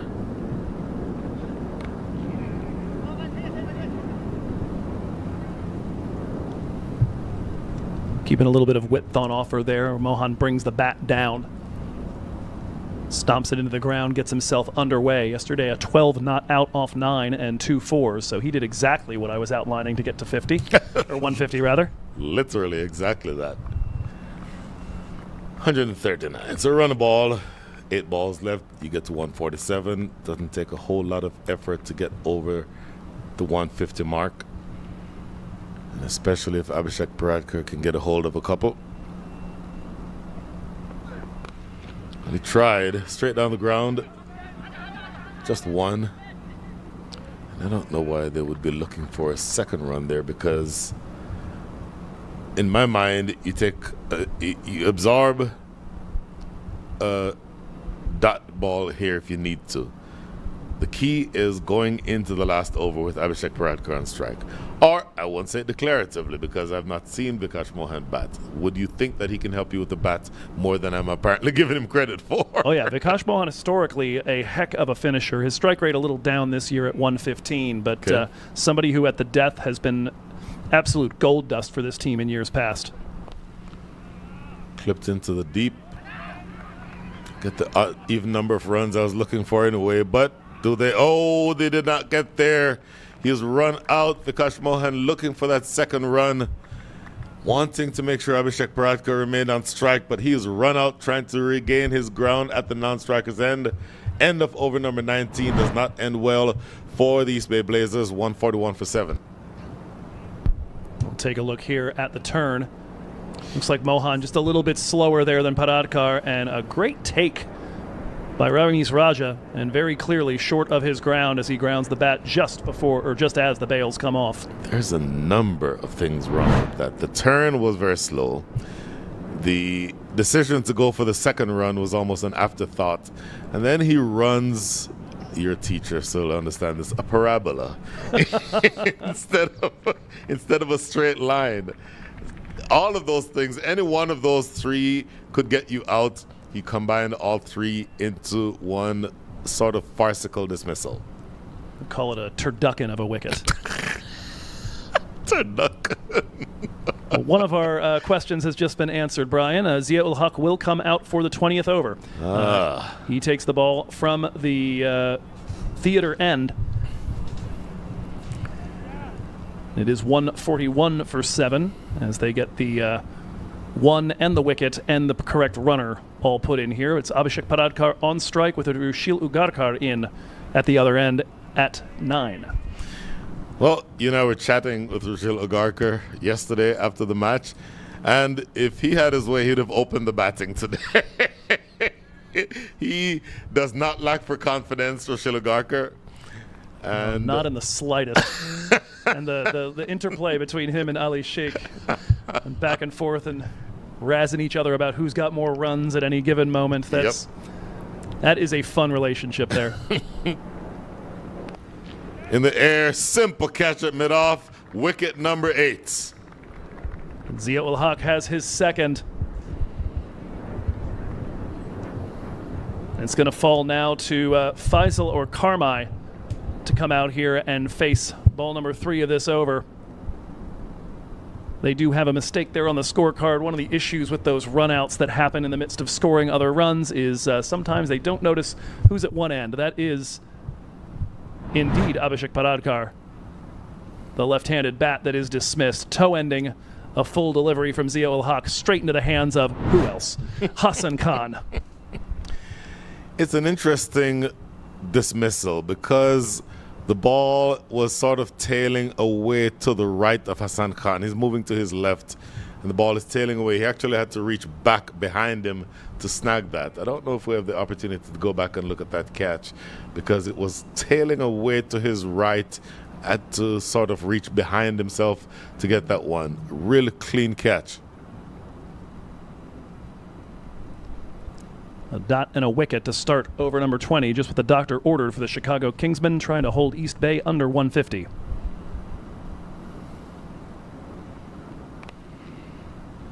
Do they look for 2 here? No, they're not going to take on Anwar Ali Khan's arm. 3 balls remaining in the innings. It's a single there for Faisal Khan Ahmadzai, and that will bring Ugarkar on strike, who we've been discussing.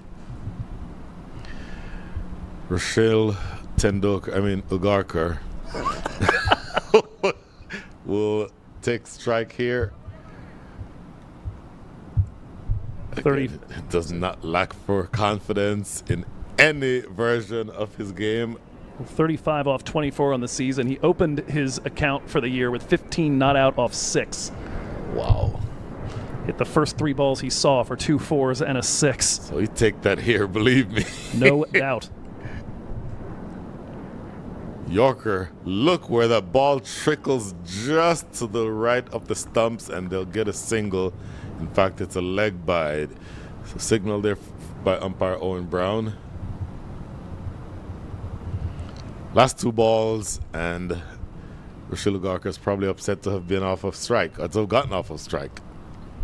But by the way, let's point out the fact that this is a brilliant over underway here for Zia-ul Haq. Just looking to finish it off in style here.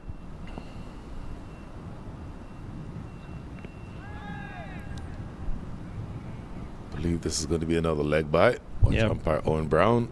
Wrapped him on the pads, but well down leg side. There it is. So a couple of leg byes. 1 ball remaining in the innings. This is excellent death bowling by Zia-ul Haq. I feel like a fool for suggesting that he might not be bowling over number 20. To be fair, the way he was moving after that calf injury didn't look hopeful. Scoop shot. How far is this gone? It's going close to the boundary, and it will be pulled back just in time. Come back for the second. We'll go for the third. They'll get there without a whole lot of fuss. You'll take those runs, get up to 147. 147 for 8 is your final score. Target 148. Joe Hickey. An opportunity here with that 148 to try and take command of this Super 8 groups table. You take a look at the batting card, the early 20 from Saideep Ganesh, 16 of that coming off of boundaries before he was caught and bowled by Anwar Ali Khan. 36 and 33 from Sanjay and Hizbullah Durrani. That the big partnership of the innings for 69 runs. Pereira built a little bit alongside Bandara after that, and our final couple of partnerships go for very, very small totals, not getting quite the finish that the Blazers would have hoped for from Paradkar and company. Top of that table, Zia-ul Haq 4 overs, 2 for 14. Economy rate of 3.5 is almost a test match economy rate. Excellent bowling by the left arm quick. Ghulam Adasar a little bit more expensive but aggressive. 2 wickets each, Anwar Ali Khan and Hassan Khan. And Aryan Satish will have better days with the ball than he did today. Hamad Azam, the captain, 2 overs, economy rate of 8.5. Well, look at a few highlights here. Boy, There was actually, the sun was out when this game started. I forgot about that. Yeah, we've seen every stage of dusk here. Sadeep Ganesh, the early aggressor here, but that one up on the splice from Anwar Ali Khan dismisses him, dejected to have to leave on just 20. And you think that the big partnership for the third wicket between Sanjay Krishnamurti and Sadeep Ganesh would have been one that took them out of danger. A couple of lusty blows, and again, that's an over that Aaron Satish will want to have had back. Sanjay Krishnamurti really taking a liking to his deliveries. He looked very dangerous when he was there, Sanjay Krishnamurti, but simple catch here taken in the deep, and all of a sudden wickets after that fell with regularity. Didn't quite get the acceleration toward the back end of the innings that you were looking for. And it was those two right after the partnership ended, Hizbullah Dodani departing soon thereafter, and so a pair of fresh batters, the Sri Lankans, Pereira and Bandara. They put on a decent partnership, but Pereira scooping one into the hands of Syed Saad Ali. 3 catches for him. Bandara, a couple nice boundaries to keep things ticking along alongside Abhishek Paradkar. This one, perhaps the most stylish of them, off the hip. Ball down leg side, waiting to be punished, but he obliges. That one, the tasty cut that rolls away backwards behind point. But soon thereafter, Ghulam Mudassar, penultimate over, blows up the stumps and dismisses Bandara. Following that, we saw a handful of runouts as Vikash Mohan trying to come back, a little lackadaisical on the turn. Decision suspect as well. Paradkar would go soon thereafter, toe ending into the hands of Hassan Khan. And a little bit more in the way of leg buys and run out opportunities. A 3 on the final delivery gets East Bay Blazers to 147 for 8. So target 148 set for the Chicago Kingsmen to go 2 from 2 and take control of this table and put themselves just another win away from a ticket to Morrisville. We'll be back with that in about 15 here on the MLC Network.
Welcome back to Grand Prairie, final act of day 2 of the minor league cricket Super 8s here in the Pacific Conference.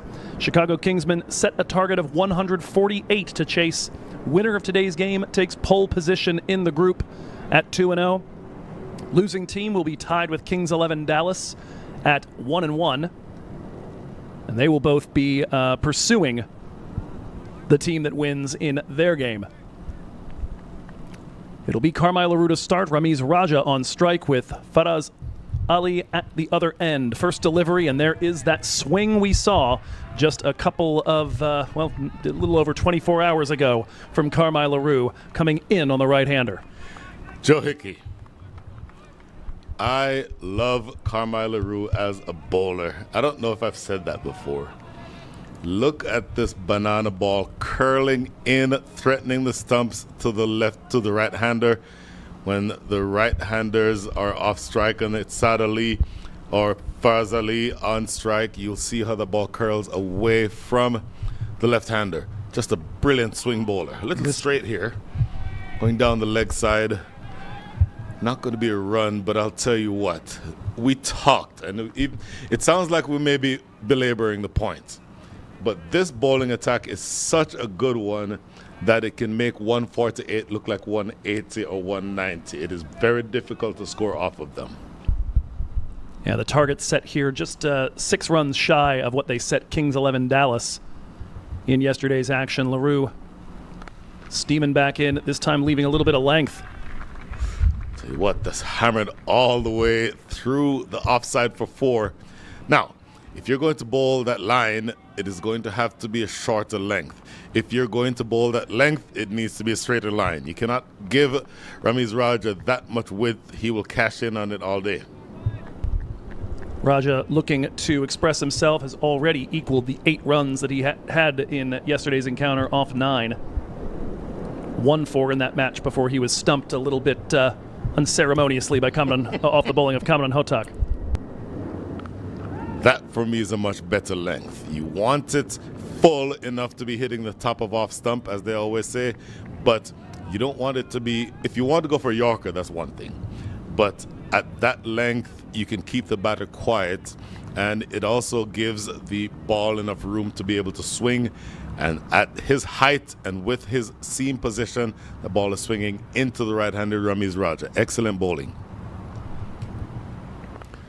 Solid in defense. And Ramiz Raja, you know how aggressive a batter he is. You know he wants to get after the bowling, but he seems to be playing within this is my version of the jinx coming up. He seems to be playing within himself for the first 5 balls of over number 1. Just the one miss from LaRue put away. He said the other day, I don't think I've ever seen a more terrifying spell that did not actually yield a wicket than the one from LaRue. This is sensible batting for Ramiz Raja, and I want to see him be aggressive but sensible. 4 runs from the first over, 4 without loss.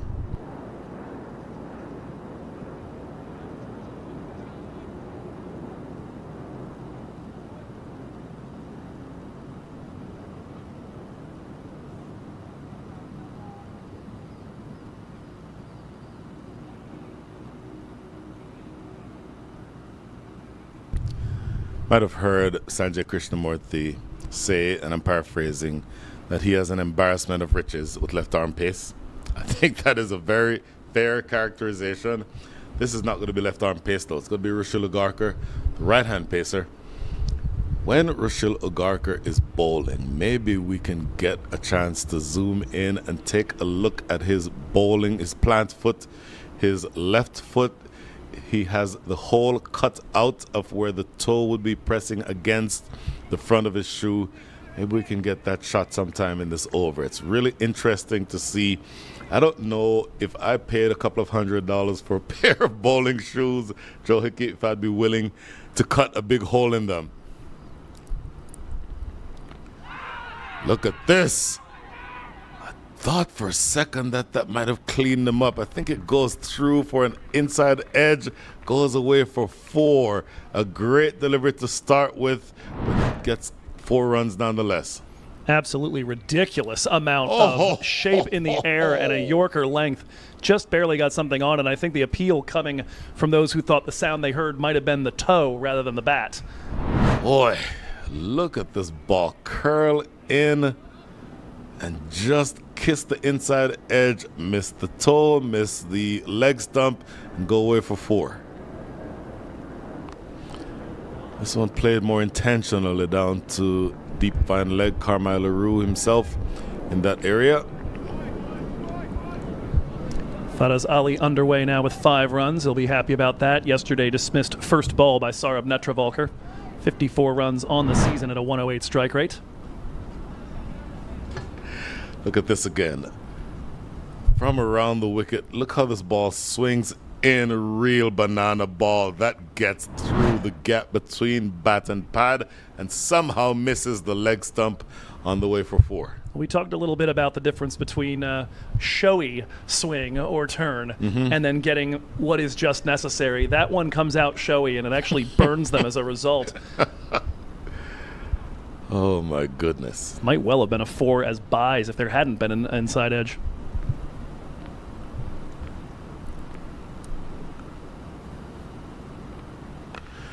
Down the ground, this is a catch. Did he give it away, Ramiz Raja? I suggested he should play within himself. He goes advancing down the track and only ends up finding Sujith Gowda at mid-off. It's 9 for 1. Phenomenal regular season for Ramiz Raja, but he has not been having fun so far in the Super 8s. 8 off 9 yesterday, 4 off 7 today. And this one here, just a bit too aggressive, not enough footwork there, and didn't get a good angle there to see if there was some shape on that delivery from Ugarkar, but for sure ends up toe-ended. And just an easy take there for Vikash Mohan at mid-off. Oh, my apologies. I ascribed that to Sujith Gowda. But You got it right, I think. Actually, I immediately was seized with self-doubt. You got it. okay, now, advancing down the track, and not just advancing down the track, but backing away to the leg side. That's why, as you so rightly pointed out, that ball came off of the toe end of the bat, absolute toe end of the bat, if not the Q end of the bat. And so no power in that shot whatsoever. In the first over, I remarked that he was playing within himself, and I wanted to see him continue doing that. Okay, take a look at this. Rashil Ugarkar with his front foot, talked about this. Look at his plant leg, his front foot. There's a gigantic hole in that shoe right there. I don't know if we can zoom in right on that hole right there. There's a big hole that is cut out of that shoe, and it is supposed to relieve the pressure. When you bowl quickly, you run in and bowl. Somebody told me a number. I don't want to get the exact number wrong, but so a ridiculous amount of pounds of pressure, something like 3 times your body weight, goes into your front foot when you plant as a fast bowler. So it sometimes can sort of cause toe issues, that pressure with your toe against the front foot. And there you see a good representation of it. We might get a better look at here, right there. Yes. So if we can, on his left foot, might just see that big hole. Maybe we can pause at some point and take a look at that. That is what he does to relieve the pressure when he plants his front foot. And again, it works for him. It works for several bowlers around the world who do that. I'd be less likely to cut a gigantic hole in my $200 bowling shoes if I were him. Well, how much does it cost to go to a podiatrist? So it's I feel like that comes out in the wash. solid point, solid point. So Syed Saad Ali joined Syed Faraz Ali. Rashil Ugarkar staying over the wicket to Saad Ali. Look at that brilliantly driven ball into the covers. Stylish. He's very stylish, Saad Ali. Easy on the eyes. And he's a really, really solid bat. A nice diving play to keep that inside the circle and limit it to just a single run. Saad Ali yesterday, 46 off 47, 5 fours. Eventually taken out by Raymond Reefer.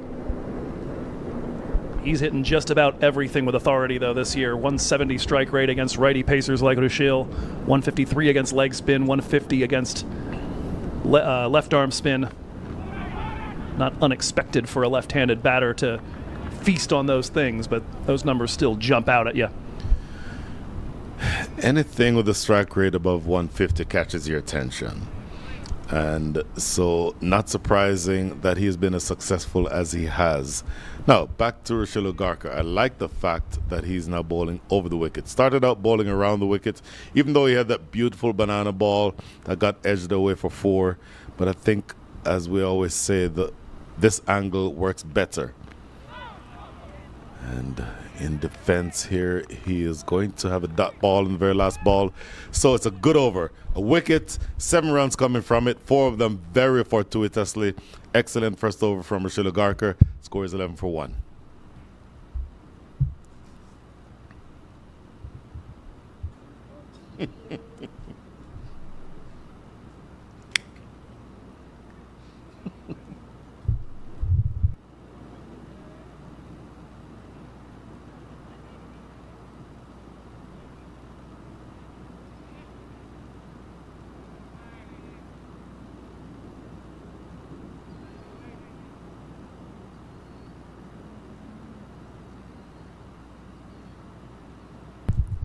Back to you, Mr. Carmine LaRue. Appeal. Umpire Owen Brown is not interested. We are at maybe a 45-degree angle, but for me that looks like it's bouncing above the stumps. I want to see if the replay will confirm that, but for me that was just a little high. Side Faraz Ali, 6 from 4. Side Saad Ali is the one on strike. I do wonder here with the 2 lefties at the crease whether we might see an early introduction of Vikash Mohan. Let's take a look at this LBW shout here from Carmine. Looks like it pitches in line with leg. I think I would be tempted to agree with you there. Up at the knee roll, height definitely of concern. Oh, what an excellent shot. Won't go for 4. Angela Pereira in the deep will cut it off. But I really do hate to sound like I am harping on Ramiz Raja. These batters are batting within themselves, and you're picking up the 2s, and if you get a bad ball, you're punishing it. I would love to have seen him take that approach and take the game deep, and then if you need to accelerate later on, you look to accelerate with the Hassan Khans and the Hamad Azams, and apparently Ziaul Haqs. As we learned. As we learned.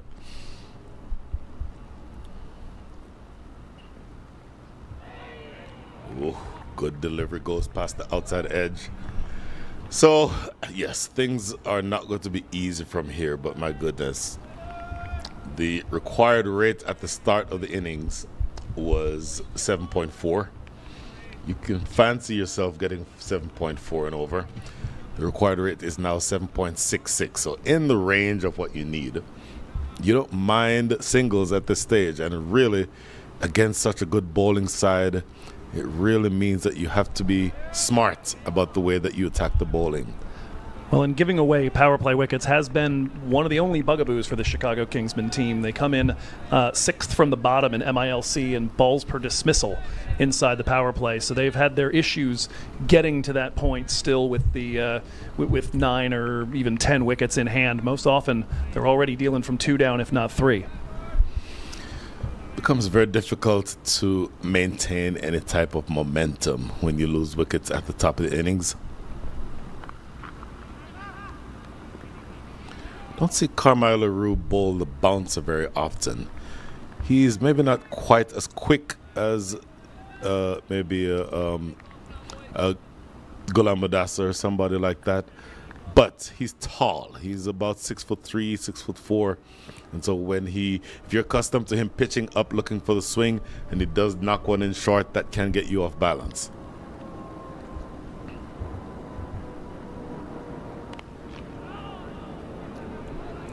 That ball closes things out over number 3. Good one, economical one, typically for Carmine LaRue, 15 for 1.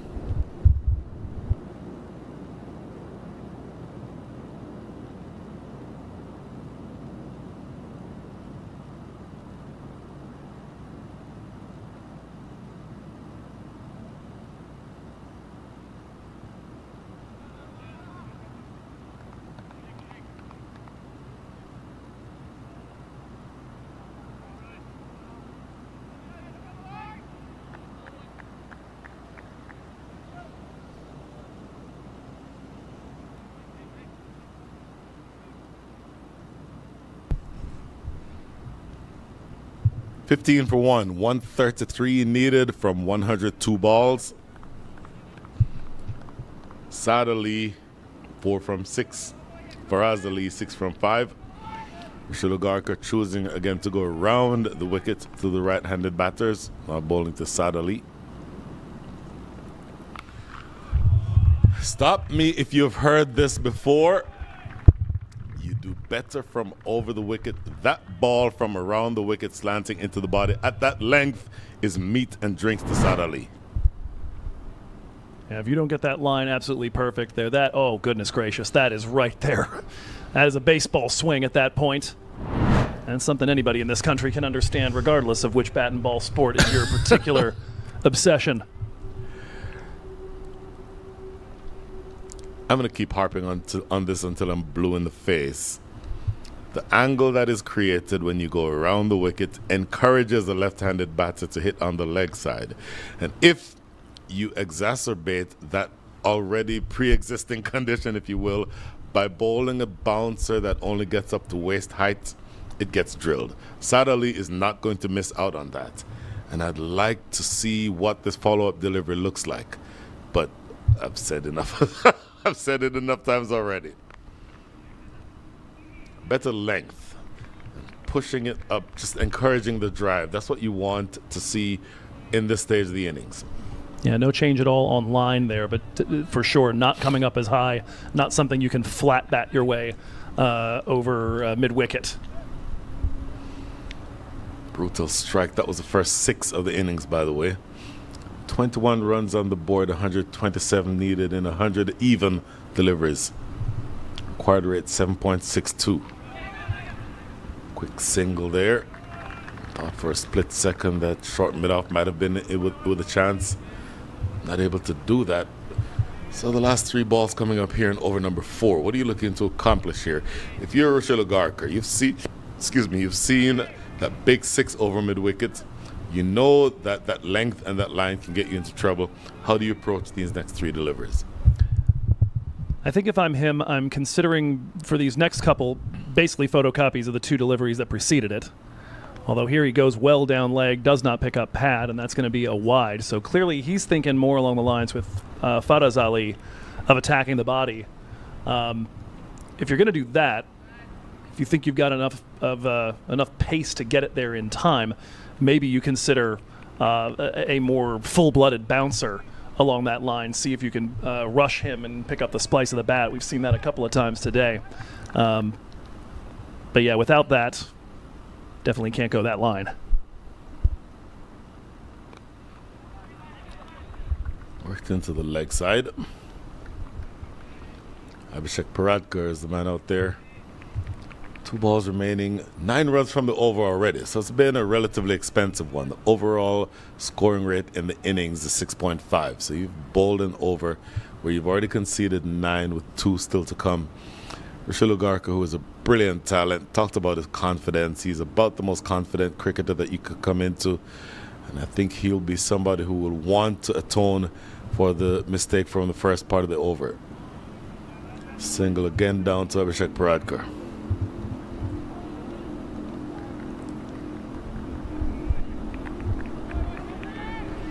Really just the 2 errant balls here, but absolutely punished for that first one. Faraz Ali a little bit less dangerous to this point in terms of boundary hitting, so maybe somebody that you think about trying to attack to create a wicket-taking opportunity. I do think East Bay are going to need at least 1 more here in the power play.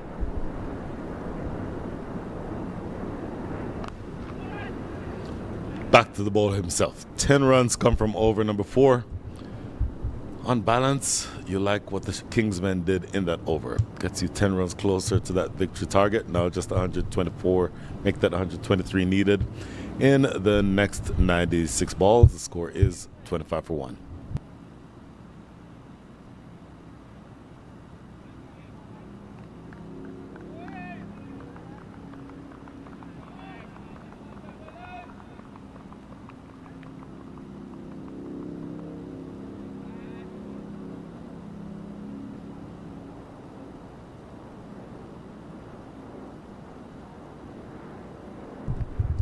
Keep the big man on.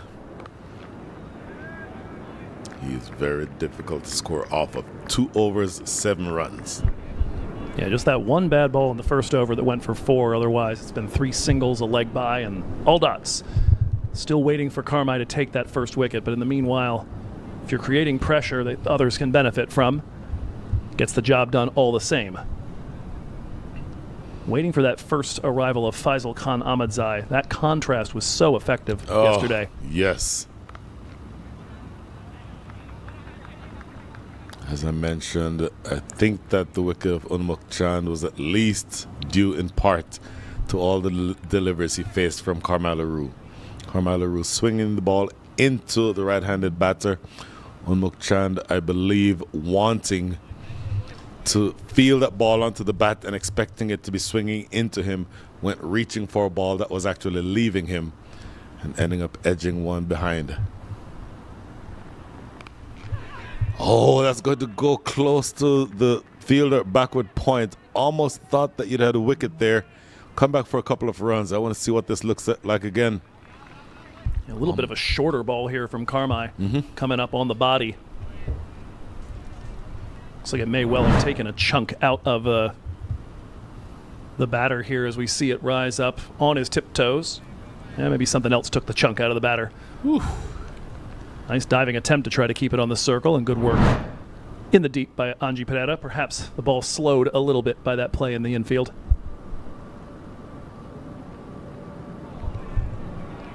You like the fact that they're remaining aggressive with Carmelo Rue. There's a slip fielder in position. He's been stationed there for the majority of his spell as Vikash Mohan. Carmelo Rue is your strike bowler. You want to make sure that you support him and give him as many opportunities as you can to be able to take wickets. Now, 1 over remaining after this one for Carmelo Rue. Do you keep him on?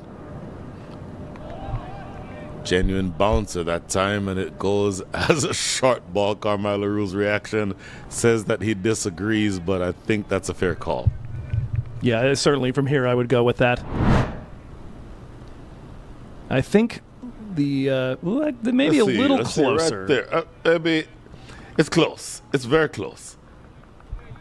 I'm thinking if you see right there is where the line is, and the ball, it's very close. It is absolutely close. The idea there being the umpire has to be convinced that the ball would have bounced over the batter's head in his normal standing position, not his batting stance, but in his normal standing position. Yeah, although to be fair, Faraz Ali almost doesn't do himself any favors by getting on his tiptoes to try to deal with it there. You're actually working against your own interests. Exactly.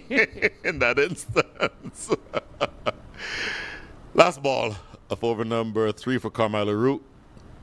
Looks to cut it away. Not able to get anything on it. Yet another over where only 4 runs score and not much damage done. You spend another over from your big fast bowler. 1 more remaining for him. End of over number 5, 29 for 1.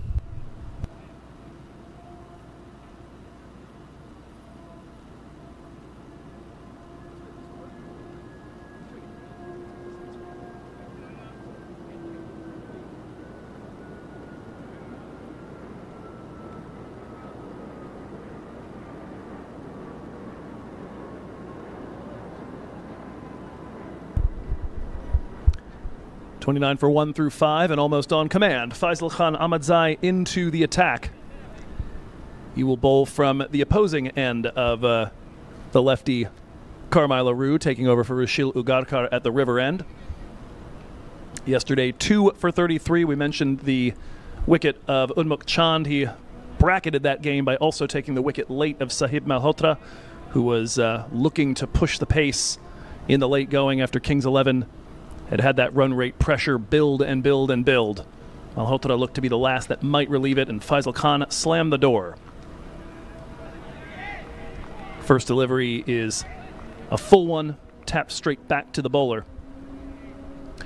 Quick note, by the way, that you'll see the 3 with the tape over it for Syed Faraz Ali. I am 90% certain that is who I was identifying as number 34, Sukhjinder Singh, as a subfielder throughout the first innings. Sorry, Faraz. Syed Saad Ali on strike right now, a run of ball 13 to this point for him. An appeal, hoping for it, nothing forthcoming from Jermaine Lindo. Boy, everybody went up. Look at the entire infield is staring at umpire Jermaine Lindo, who will not like that one bit, by the way. Well, let's find out what all the hubbub is about here. Delivery there is that reverse swing, and I think in this case maybe just a little too much of it. It's got quite an angle. I would have to imagine that missing leg stump would be Jermaine's judgment on that. At best, shaving leg stump.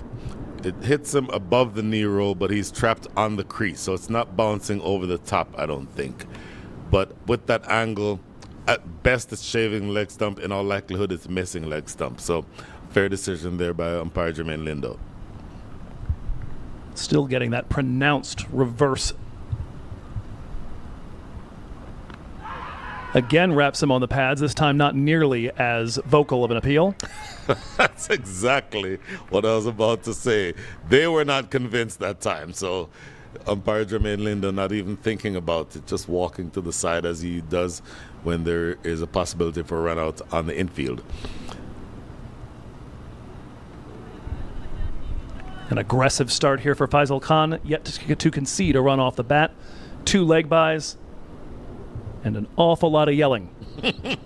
Full toss on that delivery. That'll get through the infield, or at least the one closest. Claimed by Sujith Gowda, and a single. First run off the bat here against Faisal. 6.73 economy on the season. Has been a little more expensive in the power play and hasn't really struck here. The deployment of him and the success he had in yesterday's match a little bit uncharacteristic given the rest of the history of this season.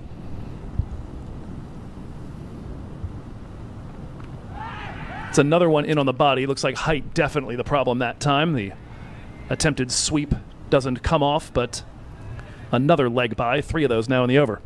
So this is where appealing vociferously works against you. If you're Jermaine Lindo, you're thinking, okay, the ball is bouncing over an entirely different second set of stumps. If you're going to try to convince me that that was out, then I'm not going to pay much attention to your appeals. That's essentially telling the umpire that we're just appealing for everything and we're not necessarily serious about these appeals.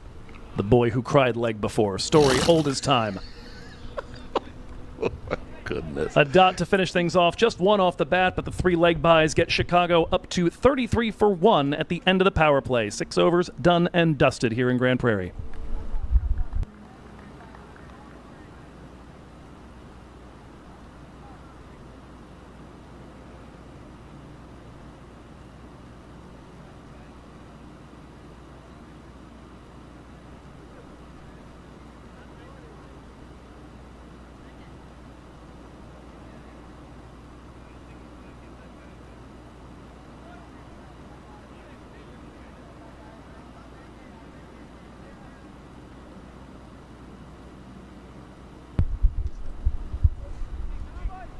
Looks like it's going to be Vikash Mohan, the off-spinner, in with the 2 lefties at the crease. Mentioned when Syed Saad Ali strode out there that maybe that might be an introduction that happens sooner rather than later. They do wait until at the end of the power play to deploy him. But a very economical spell yesterday for Vikash Mohan. Average power play this season for Chicago Kingsmen has been 43 for 2, so better on the wicket loss column. That one's gotten pad, and this time the finger is up. Jermaine Lindo was turning it down left and right, but Owen Brown finds that one to his liking, and Vikash Mohan strikes first ball. First ball around the wicket to the left-hander.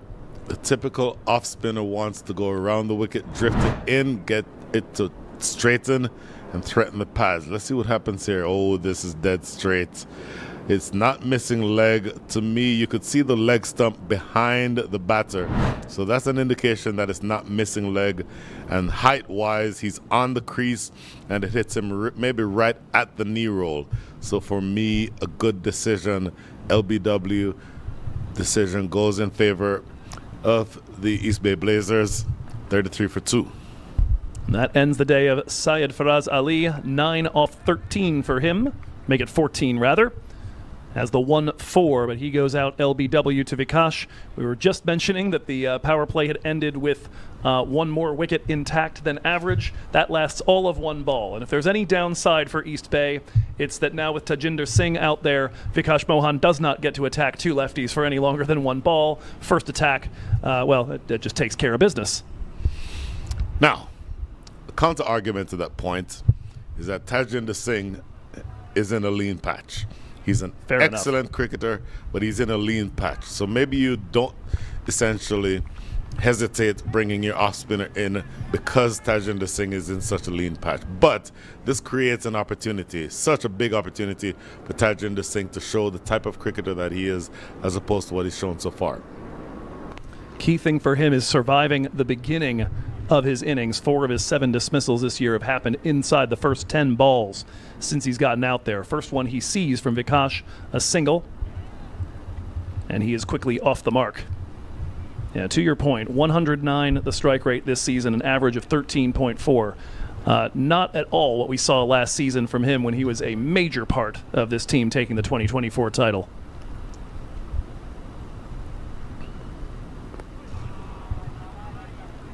That one run to mid-wicket. They'll take a quick single there. Syed Saad Ali picking up another run, going at just under a run a ball at the moment, as is his team on the whole. Tajinder Singh, a major talent. You've seen him in the major leagues playing for MI New York as well as the San Francisco Unicorns. So the fact that he is in such a, let's call it a slump, if you will, a bit surprising, but at some point you have to break out of your slump, and you would think no time to do it more than the present. 3 consecutive singles here, so good overall so far from Vikash Mohan. A wicket taken and just 3 runs conceded in the first 4 balls. They'll look to take another one as that's run to point. And at that point there, Vikash Mohan yesterday, 13 runs conceded in his 4 overs of work. Very, very tight bowling. Did not strike. So apparently that wicket overdue by exactly 1 ball. It would be interesting to see what would have happened had that been a clean pickup at short cover, and the throw had gone to the strike or the non-striker's end. Last ball of the over guided to the man at long off. That'll be 5 singles following the wicket of Syed Faraz Ali. Chicago Kingsmen now through 7, 38 for 2.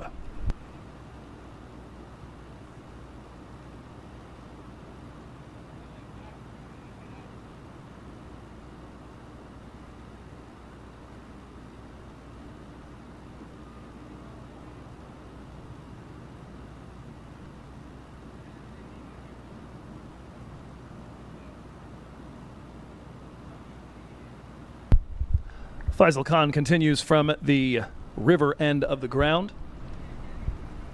Tajinder Singh on strike, righty-lefty combination now here for the Chicago Kingsmen. East Bay Blazers and Chicago Kingsmen all-time 1-1. This series has been split. That is, of course, including Chicago Blasters as part of the Kingsmen's history. Blazers picked up a win over the Blasters back in 2022. Of course, fell last year in the title game, looking for revenge for that, as that one's run to mid-wicket. Quick single taken. This is good discipline. Last 6 deliveries, 6 singles. Keep picking up those singles, with it being a left-to-righty combination, forcing the field to change after every delivery. This is a good way of being able to frustrate the bowling side. Even though your required rate is approaching 8.5, 8.49 to be specific, you want to get through the next phase. Lost the wicket now, so you don't want to run the risk of losing another one. Best way to sort of handle the next several deliveries is to pick up singles. This one on the ground. Stopped by Rushilu Garkar. Damn it, a very short mid-off.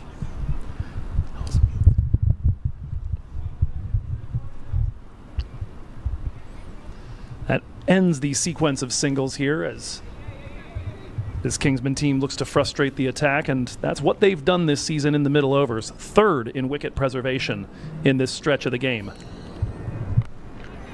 This, however, a little more aggression. Won't have the juice to make it to the boundary. Good work by Sujith Gowda to come in, but it will be a pair off the bat of Syed Saad Ali, looking to find himself another big score here to move his team closer to the target. Well, a couple of runs. So effectively, after the dot, you have the double. So effectively, it's still just like getting singles. And you want to keep doing that at this stage of the innings. Yes, you need 8.5 and over. Looking for that big drive, square of the wicket, so yet another single. You want to keep doing that at this stage of the innings. After this, you'll have 12 overs left. You'll have around 100 runs to get. 12 runs in 100 overs with 8 wickets in hand. Very doable by modern cricket standards. Now, caveat to everything I just said in the last 30 seconds. East Bay attack. Done. That is it. That is the end of the story there. So maybe you switch off of just getting singles at some point. Shy at the stumps, great piece of fielding, but he gets away with it, gets the single. Hizbullah Durrani continuing to, despite not having batted a ton this season, put up a good score in the first innings tonight, but has not batted much the back half of this season. This is where he's contributed over the course of the last couple of weeks, is as a gun fielder. Great work at the boundary oftentimes, and a very willing thrower at the stumps. I would liken Hezbollah Durrani to Rehman Dar with Kings 11 Dallas. Similar build, relatively diminutive, but very fast across the ground, very quick hands, and a willingness to shy at the stumps. It's always something that keeps the bowlers interested. This one's airborne, but it will find happy patches of grass. In fact, it will find the happiest one, and it's the one outside the rope. And a 6 here for the Chicago Kingsmen. Had been a frustrating over here, and we talk all the time about dot balls frustrating batters and leading to wickets. Here, singles frustrating bowlers and potentially leading to a loose ball that ends up being a boundary. I will tell you what, I hate to disagree with my great friend, Mr. Joe Hickey. This is a brutal delivery. It is a bouncer at the throat. That shot was played it was a defensive shot. He was just trying to not get hit, and that ball went almost directly behind him. If I'm a bowler, I store that one in the memory banks. He cannot handle my short ball. And so, yes, you get 6. You don't ever want to give up 6. But that delivery is a brutal delivery that I guarantee you the batter will remember. Honestly, as sort of, it doesn't sound like it makes a lot of sense. I am proud for having conceded that 6 if I am the bowler there. Well, you were a very kind teacher, and I am here to learn. Akash Mohan back in here for over number 9, 49 for 2 after the 6 in self-defense. Now, here's something else to think about. If that pull goes square leg or in front of square, then that tells me, oh, he absolutely hasn't been measured. This is lofted down the ground. Oh my goodness, that is a wicket. Sanjay Krishnamurthy, the MILC leader in dismissals this season, has got himself another, and it's Tajinder Singh, and that tough patch just continues for Tajinder. He'll have one more chance to try and get right, but it might be in a must-win game tomorrow if things continue this way here for Chicago. They lose wicket number 4 here in over number 9. Clean catch. He takes it very easily. By his standards, that's a pretty straightforward catch. Tajinder Singh, as you said, his woes continue.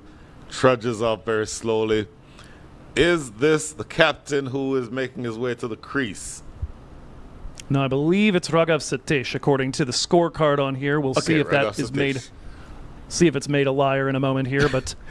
So anyway, before we get off of this point, yes. Go back to that bouncer. If the bowler bowls the bouncer and the batter pulls it in front of square, if it goes to mid-wicket, for example, even if it goes to square leg, then you say, okay, he's able to pick up the length and he hits it in front of square. It means he has all the time in the world to play me. If that bouncer results in a shot that goes almost directly behind the batter, even if it carries for 6, The fact that it carries for 6 tells me I'm bowling with real gas here. Yeah, that is the next thing I was about to say. Absolutely. We're going to go gas off here, but it's all the more effective from Vikash Mohan. He's got 2 for 5 in his first 8 balls bowled, and he faces off now with Raghav Satish. I didn't get a chance to get it out earlier, but this is really a strength versus strength chunk of the game. I mentioned Chicago being 3rd in balls per dismissal. They are brilliant at preserving their wickets usually, as this one is airborne and a 3rd one down, because East Bay Blazers have the 6th best strike rate in this phase. And right now, that is the side of this that is coming out on top. Vikash Mohan has got a 3rd and a 2nd in this over. What you have to pay attention to, and oh my goodness, I hate to keep harping on this. That short ball that went for 6, notice was after what happened after that short ball, a couple of loose shots, a couple of injudicious shots. That says they have bowling that is troubling us, and that gets us out of our comfort zone. That shot for me is a shot that said I am not comfortable. Even though he was not the batter, he's the new batter, but he's seeing everything that's going on the field. In part, I am attributing that to that short ball that went for 6. Well, they like to say in baseball, hitting is contagious. Maybe here, uncertainty turning out to be contagious, or just simply that you're all being exposed to the same contagion right now. Which is Faisal Khan, Carmelo Rue, Rushilo Garkar, Vikash Mohan, Angelo Pereira, Sanjay Krishnamurthy we haven't even seen yet. Just an absolute brute of an attack. They've taken now 4 wickets. You know who we haven't seen yet? The leading wicket taker at MILC. We're 9 overs in, not a single ball from Abhishek Paradkar. Don't look now. Oh, wow. Yep. I saw it. Oh my goodness. I think that was our first interaction as Hamad Azam comes to the crease here. It is now the captain after the dismissal of Raghav Satish, partnering Syed Saad Ali. A bit of a forward defense there, not quite the stately one we saw yesterday at one point. Test match sort of forward defense, but was reminded just now of the first interaction you and I had online was about your wow.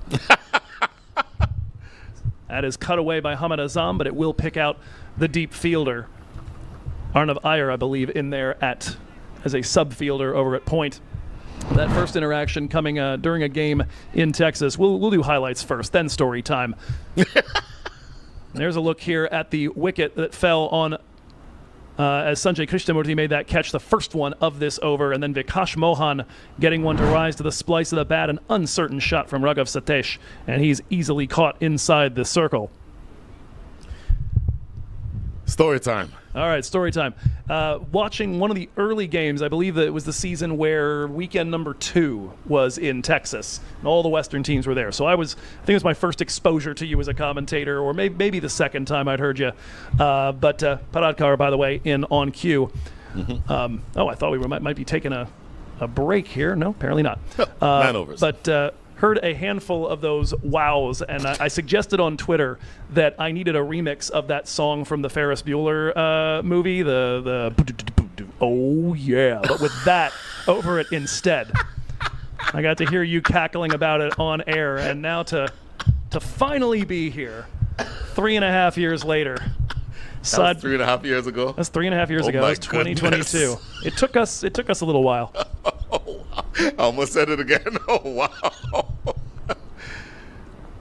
Paradkar into the attack. First delivery draws an appeal for caught behind. Nothing coming. Yeah. Sadeep Ganesh joining in on the appeal a couple of seconds after he saw the bowler appealing. You're not going to fool Jermaine Lindo like that. Well, sound takes longer to travel than light. Something, relativity. I don't know.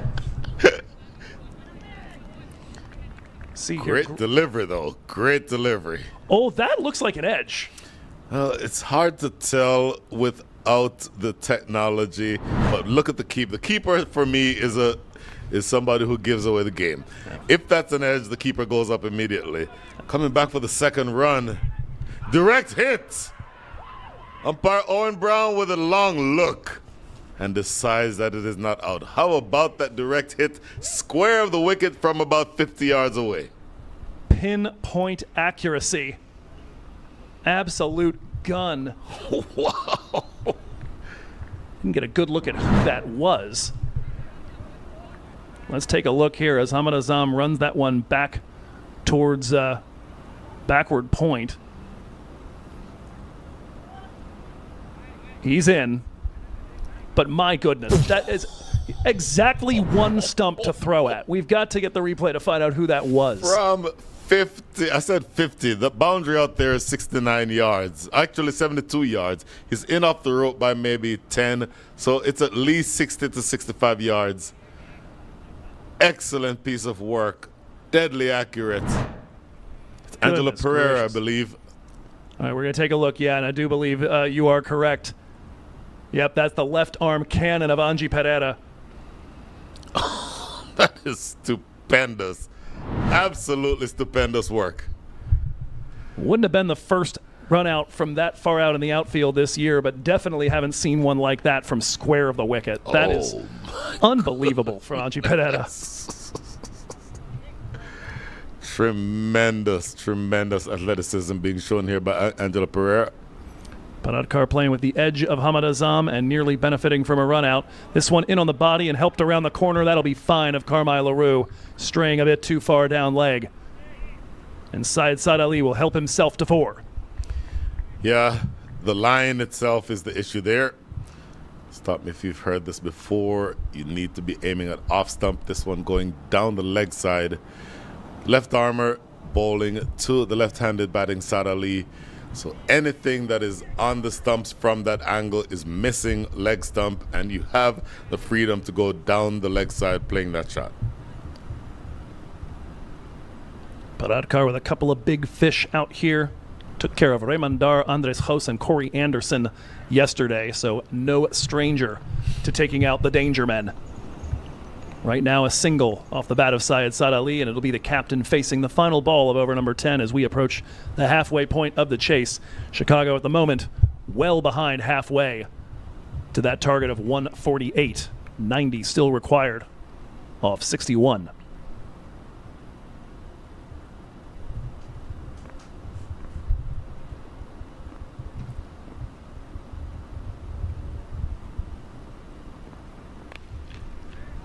Bit of an outside edge, but that will run down to the man at sweeper cover.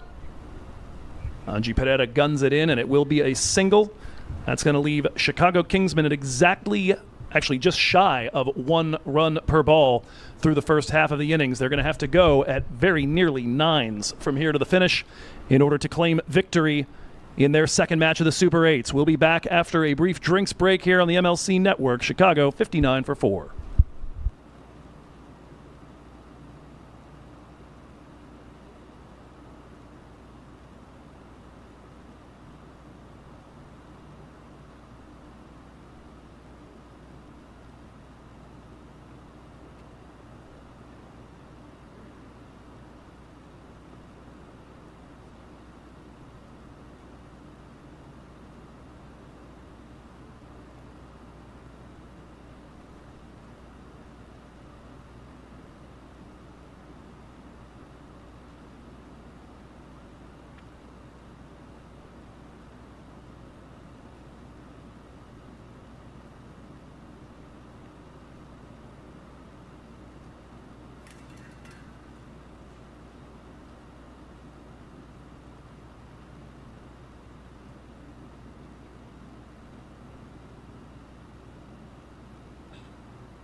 Allow me to point something out to you, Mr. Joe Hickey. At the 10-over mark, the East Bay Blazers had 76 runs. So you've fallen behind by 17 if you're the Chicago Kingsmen, and you're not facing or at least the East Bay Blazers were not facing the bowling lineup of the East Bay Blazers. That is a lot of bad news for the defending champs right here. And it's Vikash Mohan, who has been rampant to start with, 3 for 6 from his first 2, who they've now got to contend with yet again. Absolutely insane bowling by Vikash Mohan. Look at this ball going across him, that angle that we keep talking about. That is a really good angle to the right-handed hitting Hamad Azam, who likes pace, likes the ball coming onto the bat. Not able to do anything with the first couple of deliveries here in over number 11.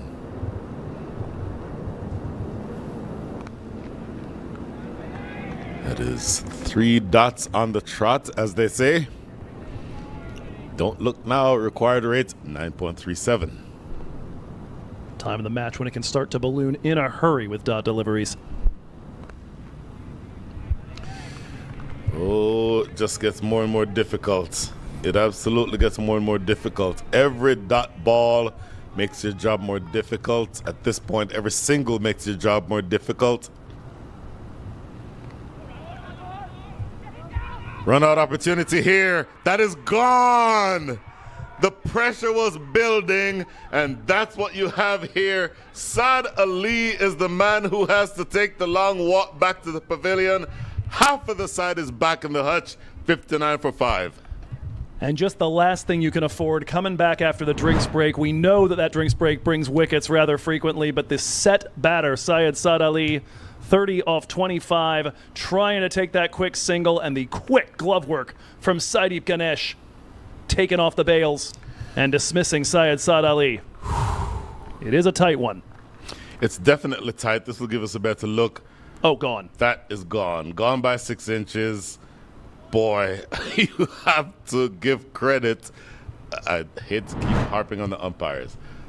Umpiring is such a difficult job, and you have to make that decision in a split second. But for me, umpire Jermaine Linda does make the right decision here. What took that wicket? The pressure that was built by the 4 dot balls before. You build that pressure, the run rate required is going up and up, and each time you get a dot ball, you know that the run rate is going up. That creates the environment where you feel like you have to go for a really very suicidal run and end up running out the man with a big score against his name. We'll have one more look here, run down to the backward point region, and indeed, Syed Saad Ali running to the danger end. And sacrificed as it works out by his captain. Such a good piece of cricket. Well, Saideep Ganesh.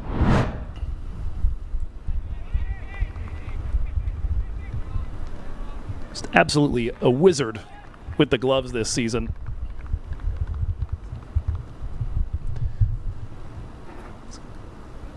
He's starting the Super 8s of the 12th most dismissals in MILC, and that is at least the 3rd or 4th he's got. A couple of caught behinds, at least one of which we thought was a stumping.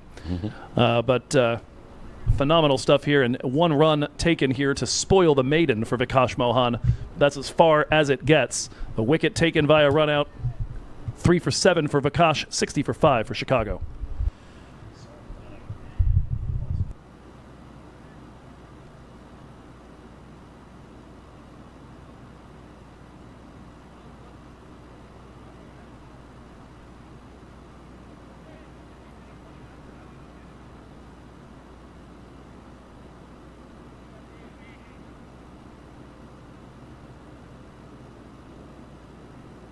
Going back to the leading wicket taker in MILC 2025, Abhishek Paradkar.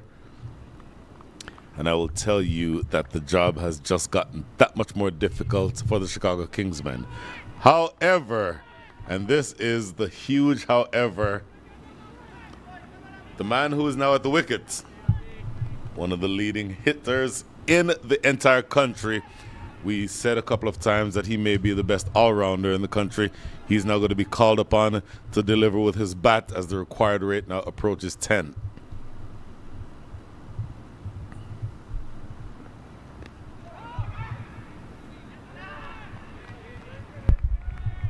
Air ball edged the the face of the bat, closing a little bit too quick from Hamad Azam.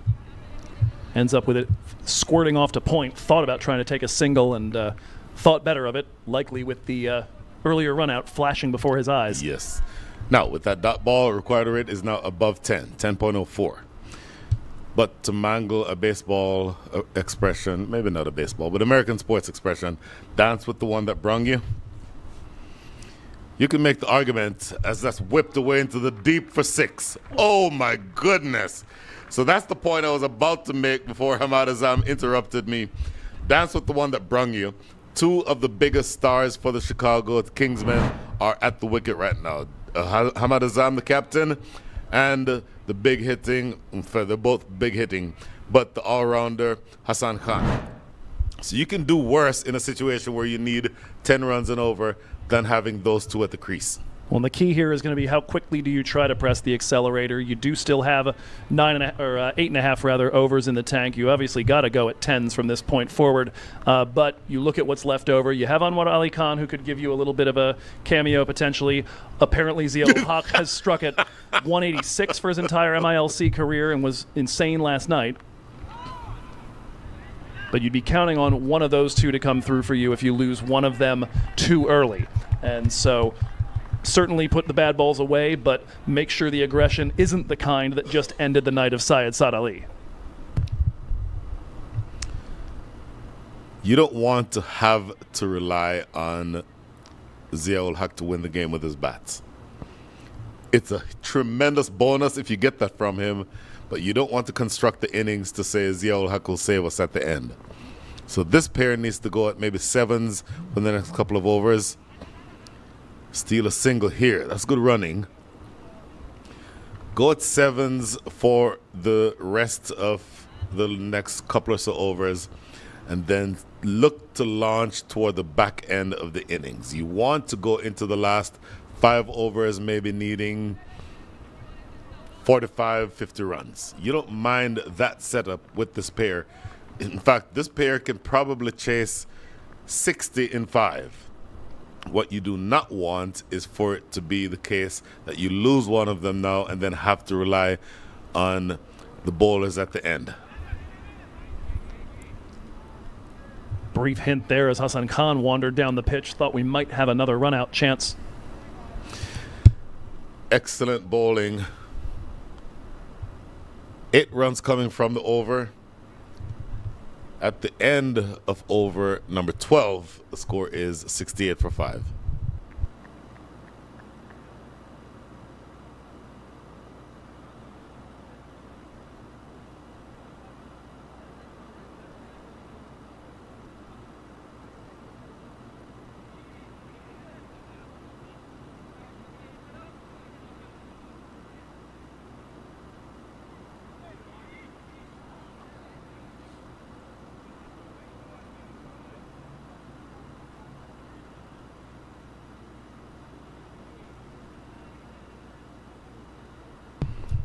Back to you, Mr. Vikash Mohan. 3 overs, 3 for 7. Excellent figures. Stumping opportunity. Umpire Jermaine Linder says no. That angle from around the wicket to Hamad Azam, slanting it across him, is an excellent one. That's where you need to bowl if you're bowling a right-handed off-spinner to the captain. We'll see here to what extent Hamad comes forward. Does look like that foot drifts across the line for a moment, but settles back into it. Yeah, that's a fair call, I think. Umpire Jermaine Linder having a lot of decisions to make tonight. Oh my goodness! Up the middle of the bat for 6. Only decision now is whether to chase that or go to the box of balls. Goodness gracious. Shot between the 2 buildings over there and over the performance stage just to the side of the pavilions. My goodness gracious, Hamad Azam. Hamad Azam 18 from 17. Look where he picks this up from. Well, the previous delivery was outside the line of off stump, which is why he waved and missed. This one from around the wicket is ending up on the stumps. He plays a pull shot again into the deep for 4 more. Hamad Azam is warming up, a 6, then a 4. Just 7 runs scored off the first 19 balls from Vikash Mohan, and he gives up 10 off these last 2. I always look around on the field, Joe Hickey, to see who's warming up. It is Carmine LaRue who's currently warming up at short fine leg. That signals to me we need our strike bowler back in. Better delivery here. Work down the ground for a single.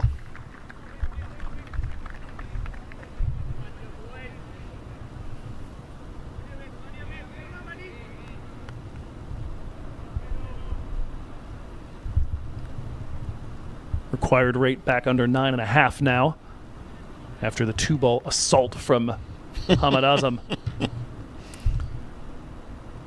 And really, there is no better way of phrasing it. That's in the air. In fact, it's going behind point, goes down to deep point, single down there. So 12 runs already from the over. If you need 10s, an over where you have 12 with 1 ball to come certainly is working in your favor. And Hamad, who has found some of Vikash's off break to his liking here, will get to face the last one of the game. 13 runs come from the final over of Vikash Mohan, whereas his previous 3 had only cost him 7. So ends up with 20, but that's slightly deceptive because Hamad Azam took him apart in that over. Let's see that stumping attempt. Take a look at this and see what you see on this stumping attempt, Joe Hickey. Yeah, this is certainly the angle that you want for it. And without doubt, the foot is out of the crease for a moment, but looks like he does get it back down. Struggling to get enough of the foot on the ground before the bails come off. That is a very borderline call. Certainly borderline. Had we had a camera that was square of the wicket, we might be able to tell more accurately. But if there's any doubt, essentially, even though this rule is not in the laws of cricket, the benefit of the doubt typically goes to the batter. So I don't think that there's any. And look at Hamad Azam, the first 6, that is a huge strike. And then the next delivery pulled away for 4. So he is dangerous. And as advertised, it is Carmine LaRue back into the attack. They need a wicket here. They want to break this partnership. Played away square. Do they look for 2? Don't think you take on Angelo Pereira. No, not after what he just showed you. No, you don't. So this is the last over by Carmine LaRue. That throw from Angie Pereira, despite the fact that it doesn't end up taking a wicket at the end of the day on that direct hit, it's almost like the Roberto Clemente throw from right field in the World Series, that the whole rest of the series, nobody's running on a ball to right field. Deep pull. Deep pull. And rest in peace, Roberto Clemente. Hammered. Not even Angelo Pereira can get to that one. What a shot of authority off of the bat of Hassan Khan. He goes up to 7 from 5. My goodness. Do we have game on here, Joe Hickey? I would certainly say so. At this point here, you've got these 2 at the crease. If they can last another 2 or 3 overs, I think you're in very good stead. You could even then potentially afford losing one of them and entrusting Anwar Ali Khan to partner with the remaining batter. But job not done, but certainly getting interesting all of a sudden. 9.3 the required rate now after it was 10s just about an over and a half ago. Boy.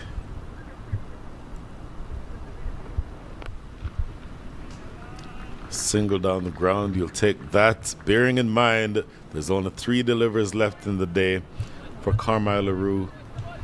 I was asked yesterday if Carmine LaRue is related to former South African international Garth LaRue. I don't know the answer to that question. I'll probably try to find out and get an answer to you tomorrow sometime. In the meantime, Carmine LaRue has his work cut out for him here.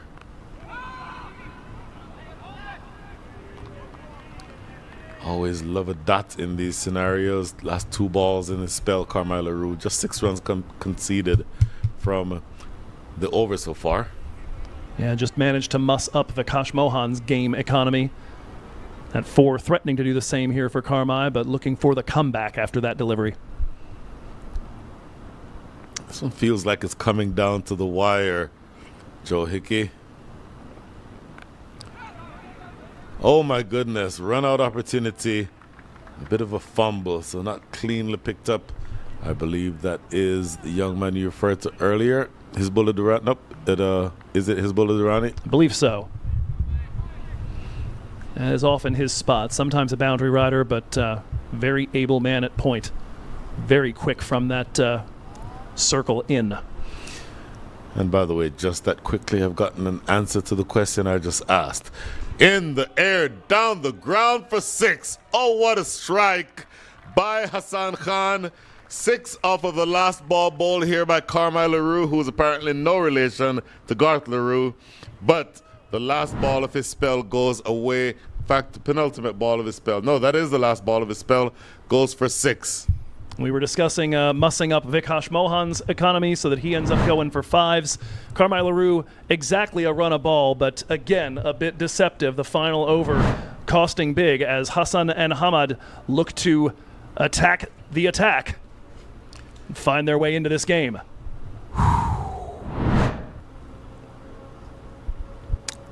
Said the commentator to the other commentator, do you see what I see? I'm sorry. I'm sorry. Required rate is now down.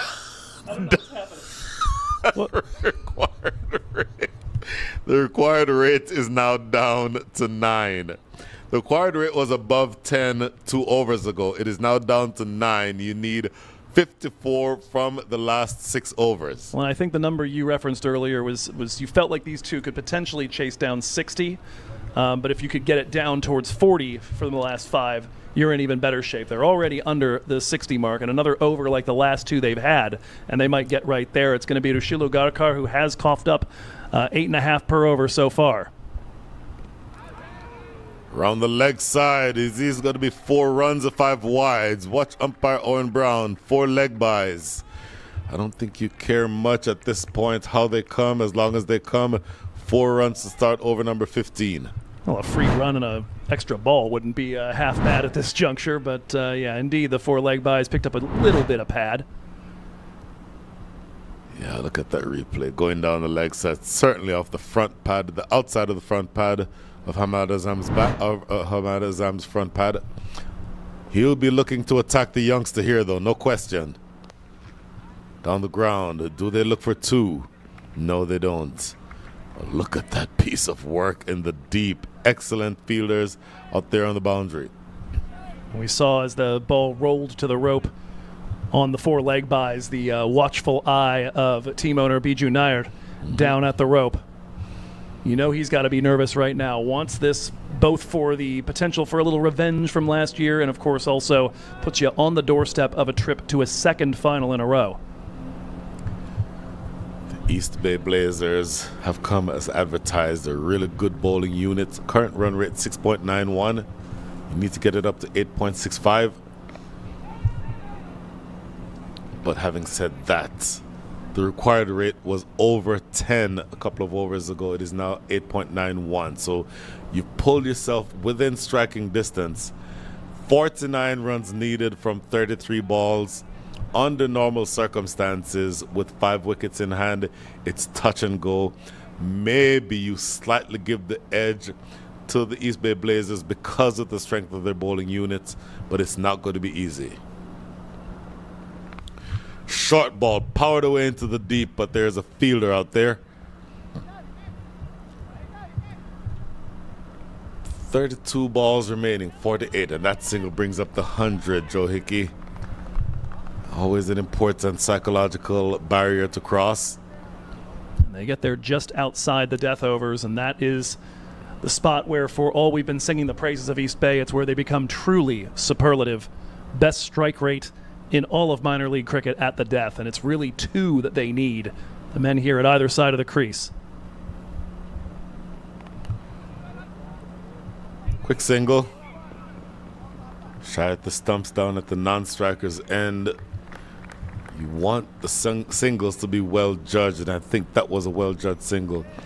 Hamad Azam just taking a bit of extra time here, but I think he's going to be fine. Yeah, I couldn't tell if that was a twist of the ankle or if he was impacted by the throw. We'll get a look at it here.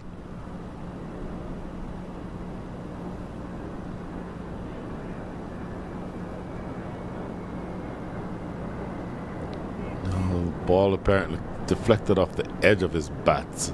Didn't seem twist the ankle. Yeah, maybe just a hard footfall on the right foot. The one just before he got himself across the crease. Yep. So 47 needed from 31. Last ball of the over. Running it behind the square. Fumbled. Should have been an easy pickup for Abhishek Paradkar, but he fumbles it, so they get a single. They may have gotten a single in any event. But highlights coming up here. 8 runs from the over, 102 for 6. Take a look at these couple of highlights here, Joe Hickey. You get a look here at some of the handiwork of Syed Saad Ali earlier in the piece, but Vikash Mohan, the one who has been destructive here in the middle overs, took a wicket off his very first ball. Syed Saad Ali with the 6 off the bouncer. That the one that signaled that there was some discomfort, and Vikash Mohan took full advantage of that discomfort in the ensuing few balls. Gets a hole out to Sanjay Krishnamurthy, and then takes out Raghav Satish. Ball up on the splice of the bat. Those were his 3 wickets taken. And then very soon thereafter, a few dot deliveries, and you might as well give him credit for that 4th one, as he essentially created the pressure that led to that run out. Since then, though, it's been the Hamad Azam and Hassan Khan show. The two of them have begun to heat up a little bit against the late middle overs bowlers here for the East Bay Blazers. Hassan Khan inside outs that one beautifully.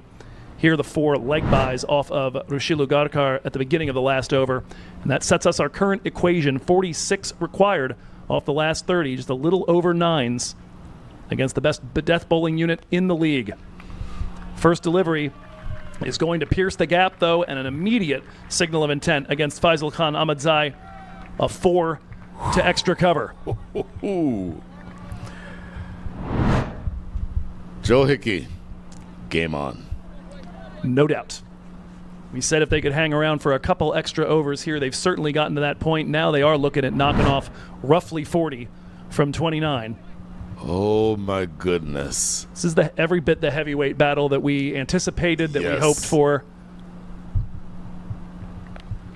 Follow-up delivery from Faisal is going to be run down to backwards square. Deep protection in place. Vikash Mohan will get it back in. Both Hamad and Hassan now in the 20s. Importantly, the partnership is worth 48. And that partnership keeps building. You've gone through Carmine LaRue. You have 1 over left from Rushilu Garkar. This over being bowled by Faisal Khan Ahmadzai is his 3rd. And I will tell you, things get more and more tricky the rest of the way here. Abhishek Paradkar, 2 of his still available, and he has been a death bowling wizard this season. Cut and a miss from Hamad Azam. A good comeback from the 4 on the first ball. Faisal a single and a dot off his next 2. If you're doing the math, 4 overs left after this. 2 certainly will be bowled by Abhishek Paradkar. You'd think 17 and 19. 2 to be bowled by Rushilu Garkar and Faisal Khan Ahmadzai is what I would think. Yeah, so I imagine all pace the rest of the way. That one could have been a wide, and Hamad will miss out on that as he under-edges it straight to the keeper on a hop. That arguably a mistake. That was a good ball's width across the tram line there. You like the strategy from Faisal. We'll take a look here at the delivery. Live, it certainly looked. Oh, yes, indeed. You are so accurate. Ball's width was being was being kind. Yep. Now looking to throw the pull shot, doesn't get all of it, and is lucky to have it fall in front of the deep men on the onside. Hits the ground like a lawn dart in front of Kavan Bandara. 4 off the first ball, 2 off the ensuing 4 deliveries. And to your point earlier, I would expect here probably Paradkar, Faisal, Paradkar, Ugarkar. Yeah, You've got the guy that bowled the 20th in the final of MLC. Why not use him in the 20th of a game here that is potentially make or break? Yep. And let youth reign. Waiting on that one and shooting it into the covers. Paradkar out there, and he'll limit that to just a single, so 7 from it, and the run rate required increases, now up nearly to 10s, 39 required off the last 24 balls, 109 for 5.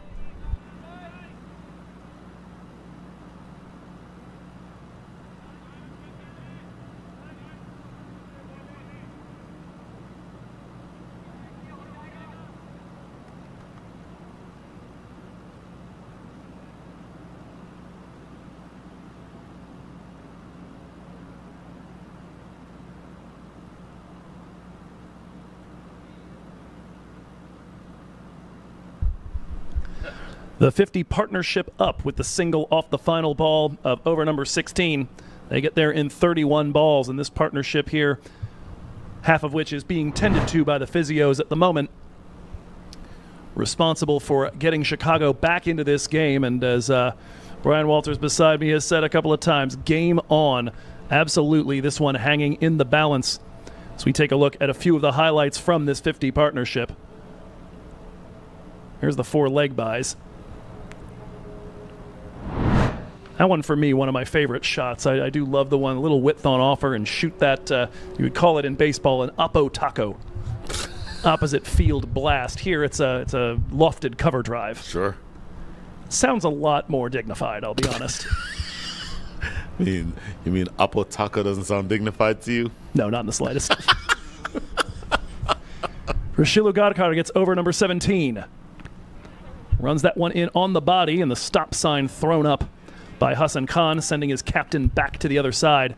Dot to start, and East Bay building the kind of pressure we're accustomed to from this team at the death right out of the gate. Just 4 off the over from Faisal Khan, and now a dot to start from Rashil.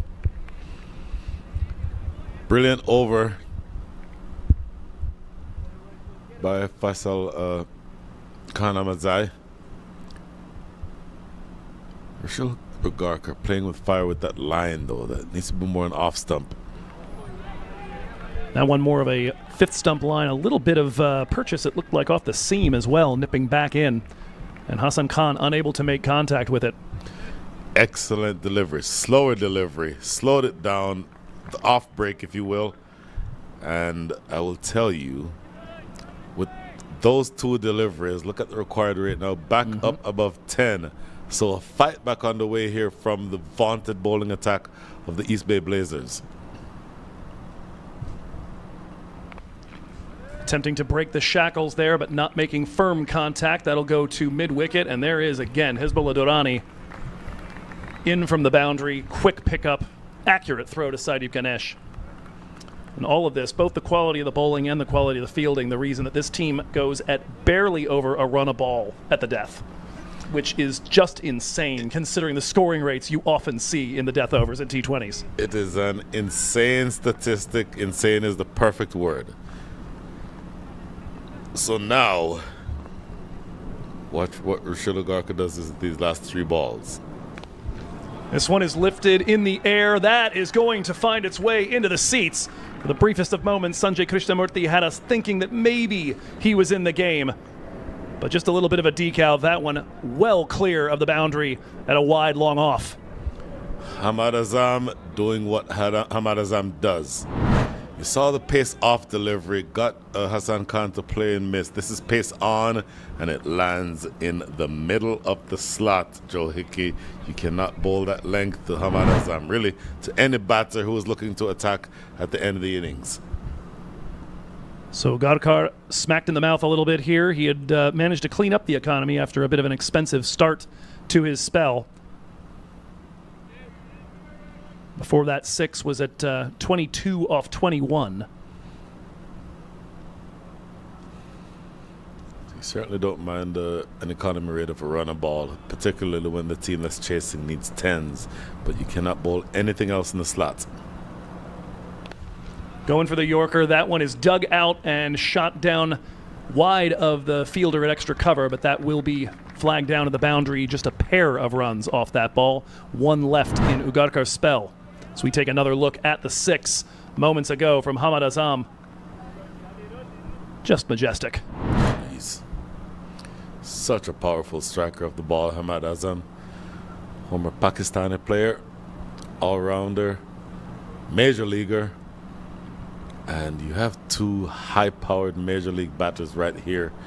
If you want to go down fighting, you go down fighting with these two. 30 needed from the last 19 balls. Looking for a scoop, but instead is going to drive that or guide that wide of Carmi LaRue at fine leg. That'll be another pair of runs picked up off that final ball of the over. Chicago Kingsmen 120 for 5. It's going to be 28 required off the final 18 deliveries. 12 of those we expect coming from the hand of MILC's leading wicket taker. Stay tuned. It's about to get really interesting.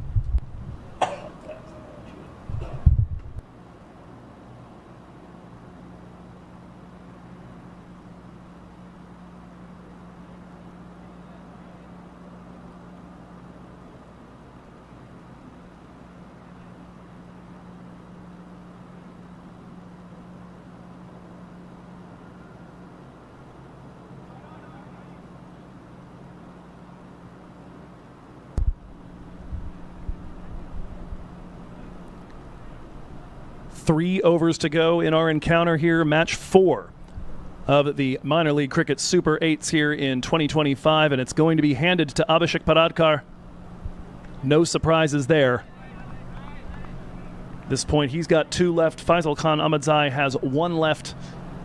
Of course, you do have all kinds of overs left of lefty spin if you were to choose Abhishek Paradkar and Sanjay Krishnamurthy, but based on the work they've done in the field, pretty sure Sanjay's just going to keep those 2 right there. First delivery of over number 18. It's a cut and a miss. Fantastic delivery from Abhishek Paradkar. So, Abhishek Paradkar, very difficult to score off of, as you said, the leading wicket taker in MILC. The leading wicket taker in MILC. Thank you, Mr. Hassan. One thing I've noticed here in the last couple of deliveries, there is now a decent covering of dew on the ground. Dew is on the ground, and so that makes things difficult for the bowling side typically. So does it make a huge difference in the context of this game? I don't know the answer to that question, but it does not help the bowling side. I think to your discussions, or our discussions the last couple of days, generally a bigger problem for spinners than it is for pacers, but all the same. That is not going to matter where the dew is. That one is headed towards the seats and perhaps even over them. First ball belonged to Abhishek Paradkar. Second one absolutely belongs to Hassan Khan. That is a short arm jab. Over, wide, long off, or make that long on. Almost cow corner. Look at this. Not much flourish. Just the ball is very close to him on his hands, and he somehow generates the power to put that away over cow corner for 6. Back and forth the momentum goes just like that. The required run rate down into the 8s. And at that, the low 8s. Oh my goodness. It is 30, make that 22 runs needed from 16 balls. It is coming down to the wire. Joe Hickey. Partnership now worth 67. I'll say this much. If one of these 2 is still there with 10 balls left, I think it's the Chicago Kingsmen's game. That wicket needs to come, I would say, sometime in the next 6 or 7 balls. Hassan Khan is very difficult to bowl at. You see a couple of his shots here. This next one is over extra cover, and that is the short of length ball shot that you just saw over the area, cow corner for 6. After the fetching of the ball, just about ready to rejoin the action. 22 off 16. That's a full toss. Haven't seen the signal yet whether that was a wide, but I believe indeed it was. And there is that signal. That is the last thing that the Chicago Kingsmen can afford at this moment. That's 2 free runs, and they don't even have to spend that ball. Now 20 off 16. 2 free runs is exactly the point. That's why that wide hurts you so much. Not only was it a wide that gives you a run, but then it was wide enough that wicketkeeper Sadeep Ganesh cannot control it, gives you an extra run, and it does not count as a legal delivery. So still 4 balls to go in over number 18. 62-38 Chicago Kingsmen. Sounds about right. I was going to say 70-30. I do appreciate your precision, though. Padadkar steaming in. Wraps the pads of Hamad Azam. That'll kick away to the covers region. Leg by taken. And another run lopped off the total. This is a point where you're basically at pick your poison. Hamad Azam on the season coming into play in the Super 8s had a strike rate of 225 against lefty pace. Oh my goodness. Which is all that is left in the cupboard unless they turn to Pereira or Krishnamurthy at this point. And I cannot see that happening under any circumstances. No, not a chance. This one's guided wide of Pereira in the circle. That'll be a single, and they'll be content with that. Still 2 balls left in the over here. Abhishek Padadkar, for the time being wicketless, has not been held without a wicket in a match this season. That is a stunning statistic. I mean, that is how you rack up 25 of them, I suppose. But Yes. started with a 5-fer and has been in the wickets just about every match. Or every match, in multiple wickets, I meant to say, just about every match.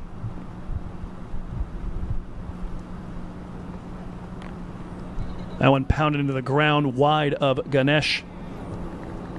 Another single on offer, and they're just about at the point where they can feel pretty comfortable taking singles and waiting for the mistakes. Bearing in mind that wide gave you an extra ball. Yep. This is that extra ball that is coming up now. What does Hassan Khan do with this extra ball? If it looks anything like what he did on the ball before it, really bad news for the Blazers.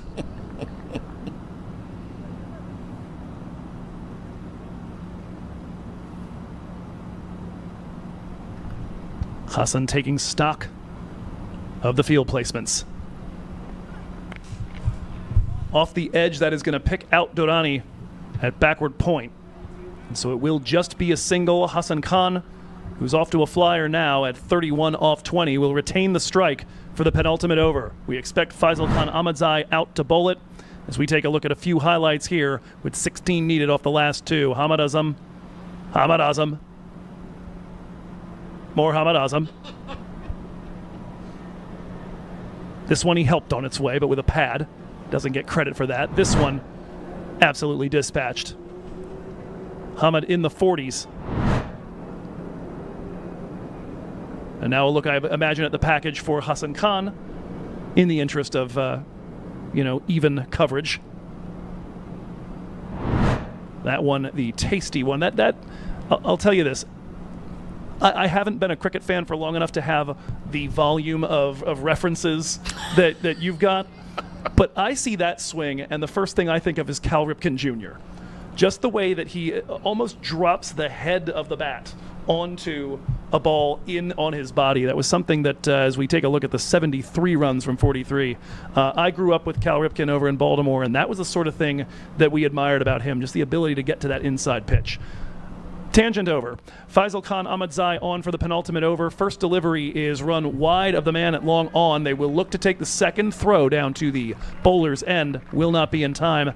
2 off that delivery. Now 14 required off 11. You and I both know that I said to you that I absolutely adore baseball references in a cricket context. I think Cal Ripken is a great call. I love the Roberto Clemente reference earlier. That's right. I've been all over it today, huh? 2 from the first. What has Faisal got? A question for you, Mr. Joe Hickey, baseball connoisseur.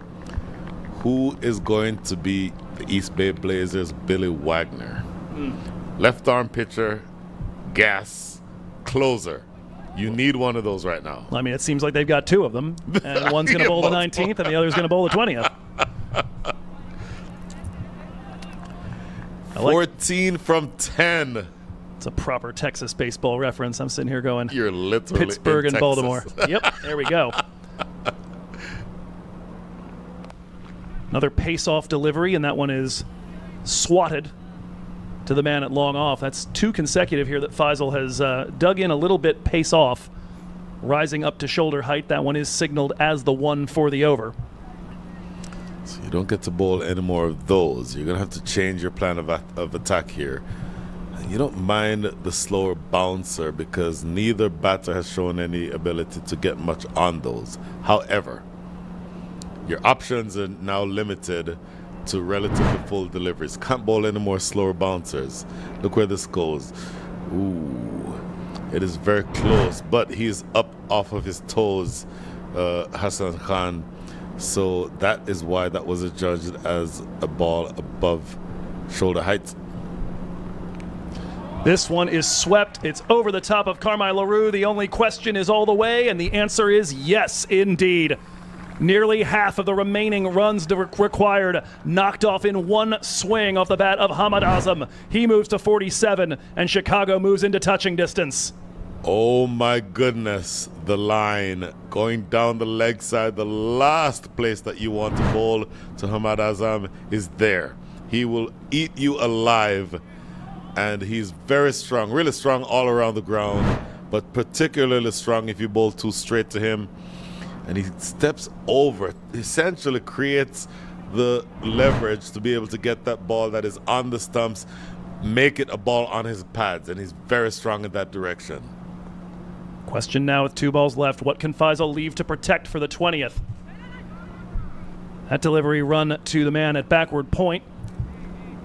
Thoughts of trying to take a run as Faisal Khan Ahmadzai went prostrate on the field there in his follow-through. It ends up being a dot. Gold dust here for the East Bay Blazers, who have just 7 left to protect.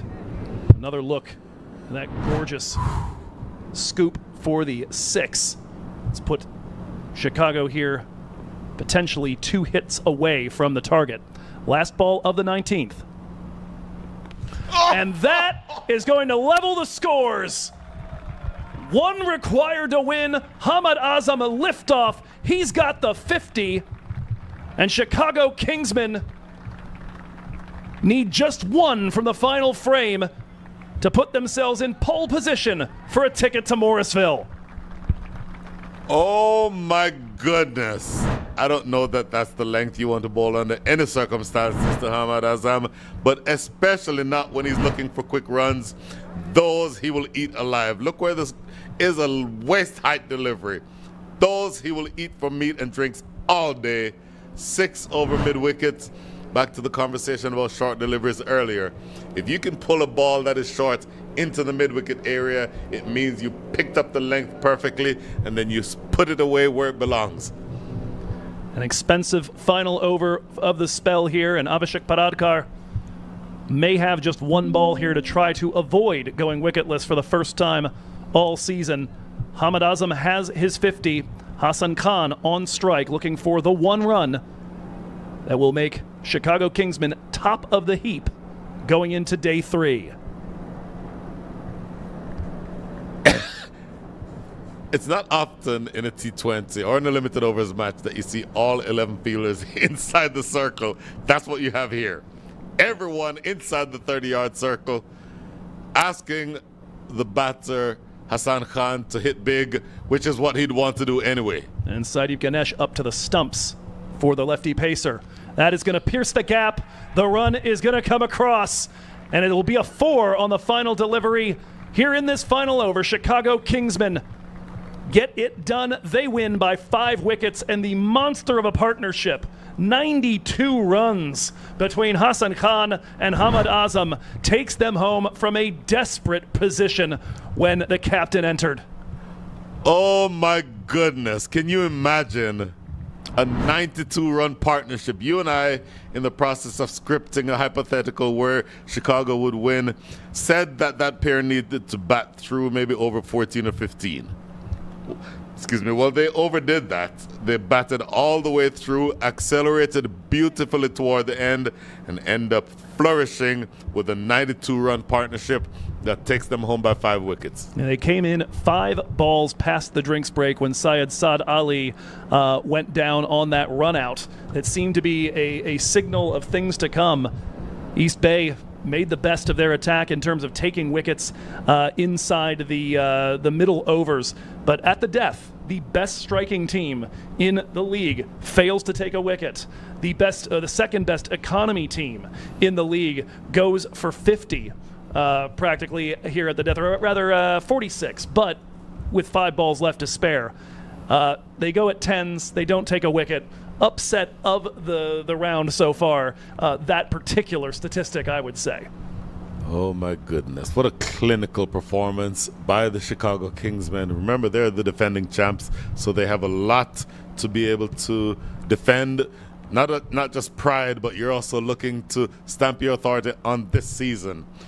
Quick look at the scorecard, dominated by the last 2 names there, Hamad Azam and Hassan Khan, 53 and 38 respectively. 30 from Syed Saad Ali, the only other batter in double figures, but it does not matter. The 2 who mattered took their team home. Absolutely brilliant batting and responsible batting, accelerating when they needed to, and taking victory by the margin of 5 wickets. A look at the bowling card next for the East Bay Blazers, and that one will be highlighted by Vikash Mohan's 3 for 20. We mentioned as well, to some extent, responsible for building pressure that led to a run out. But his spell and LaRue's spell, both a lot more economical before they bowled their last one to this partnership. LaRue ends up at a run a ball, Vikash at 5s, but both of them had that balloon at that point. Rushilu Gadkar responsible for the only other wicket that fell in today's match for Chicago, that the wicket of Ramiz Raja way back in over number 2. But we see the regular falling of wickets up through up through the 5th one, and then nothing at all from that point all the way to the 151. 50 for Hamad Azam. Just looking at these array of strokes, that huge hit. He can hit a great long ball. You don't want to be too short to him. You don't want to be too full to him. And he absolutely takes advantage. Shot over the top of extra cover. But that, to me, is where he's most dangerous. Going down the leg side, he does it with regularity and hitting in the way that he has. Look at that celebration there. And then I will tell you that that effort from the captain, and at the very end, you come with Hamad Amikdad Hassan Khan, who plays shots around the ground. You expect him to do that, but my goodness, you needed somebody to stay with the captain, and no better person to stay with the captain than the man who we have called the best all-rounder in the country, finishing things off here in style, just punching it through the offside, a little bit of a hug saying, hey, job well done. And they now move, correct me if I'm wrong, to the top of the table in the Super 8 Pacific Division. That is correct. They move to 2-0. East Bay and Kings 11 Dallas now tied at 1-1. And so the situation for tomorrow, early game, 1 p.m. Central, 2 p.m. on the East, 11 a.m. for those of you watching on the West Coast, particularly those folks who will be intrigued, as it is East Bay versus the Silicon Valley Strikers. That game, East Bay Blazers will be hoping to get back on the right side of things. They've won their last 7 in a row against the Silicon Valley Strikers. And if they do take care of business there, they would move to 2-1, and they would become really big Kings 11 Dallas fans. But the upsetting thing for them is not too big. Because the best case scenario now for East Bay, they go from potentially needing to win tomorrow if they'd held on tonight just to book the ticket to Morrisville. Instead of that, what they're stuck with now is win and hope that if Kings 11 spring the upset over Chicago Kingsmen, get the 3-way tie underway, that they don't do it so authoritatively that they end up on top in the net run rate. So it's going to be a really adventurous day. I think we'll have the Excel spreadsheets idling in the parking lot. You and I both both big-time enthusiasts of that, so we'll have a good time for sure. But that is what it looks like it's going to come down to potentially. But Chicago can render all of that moot by winning that evening game. They know their destiny firmly in their own hands. Ladies and gentlemen, you heard it from this young man who, in addition, again, to being, he's been mistaken for Brad Pitt a number of times from what I understand. But he knows the details. Everything that he just said is bang on target. The bottom line, join us tomorrow at 10 a.m., make that 1 p.m. Central Time for another exciting match in the Super 8 Pacific Division. Joe Hickey, thank you for everything that you've done. We will have fun tomorrow yet again. No doubt, Brian. Looking forward to it very much. Join us 1 p.m. Central, 2 p.m. Eastern, 11 over on the West Coast. So long.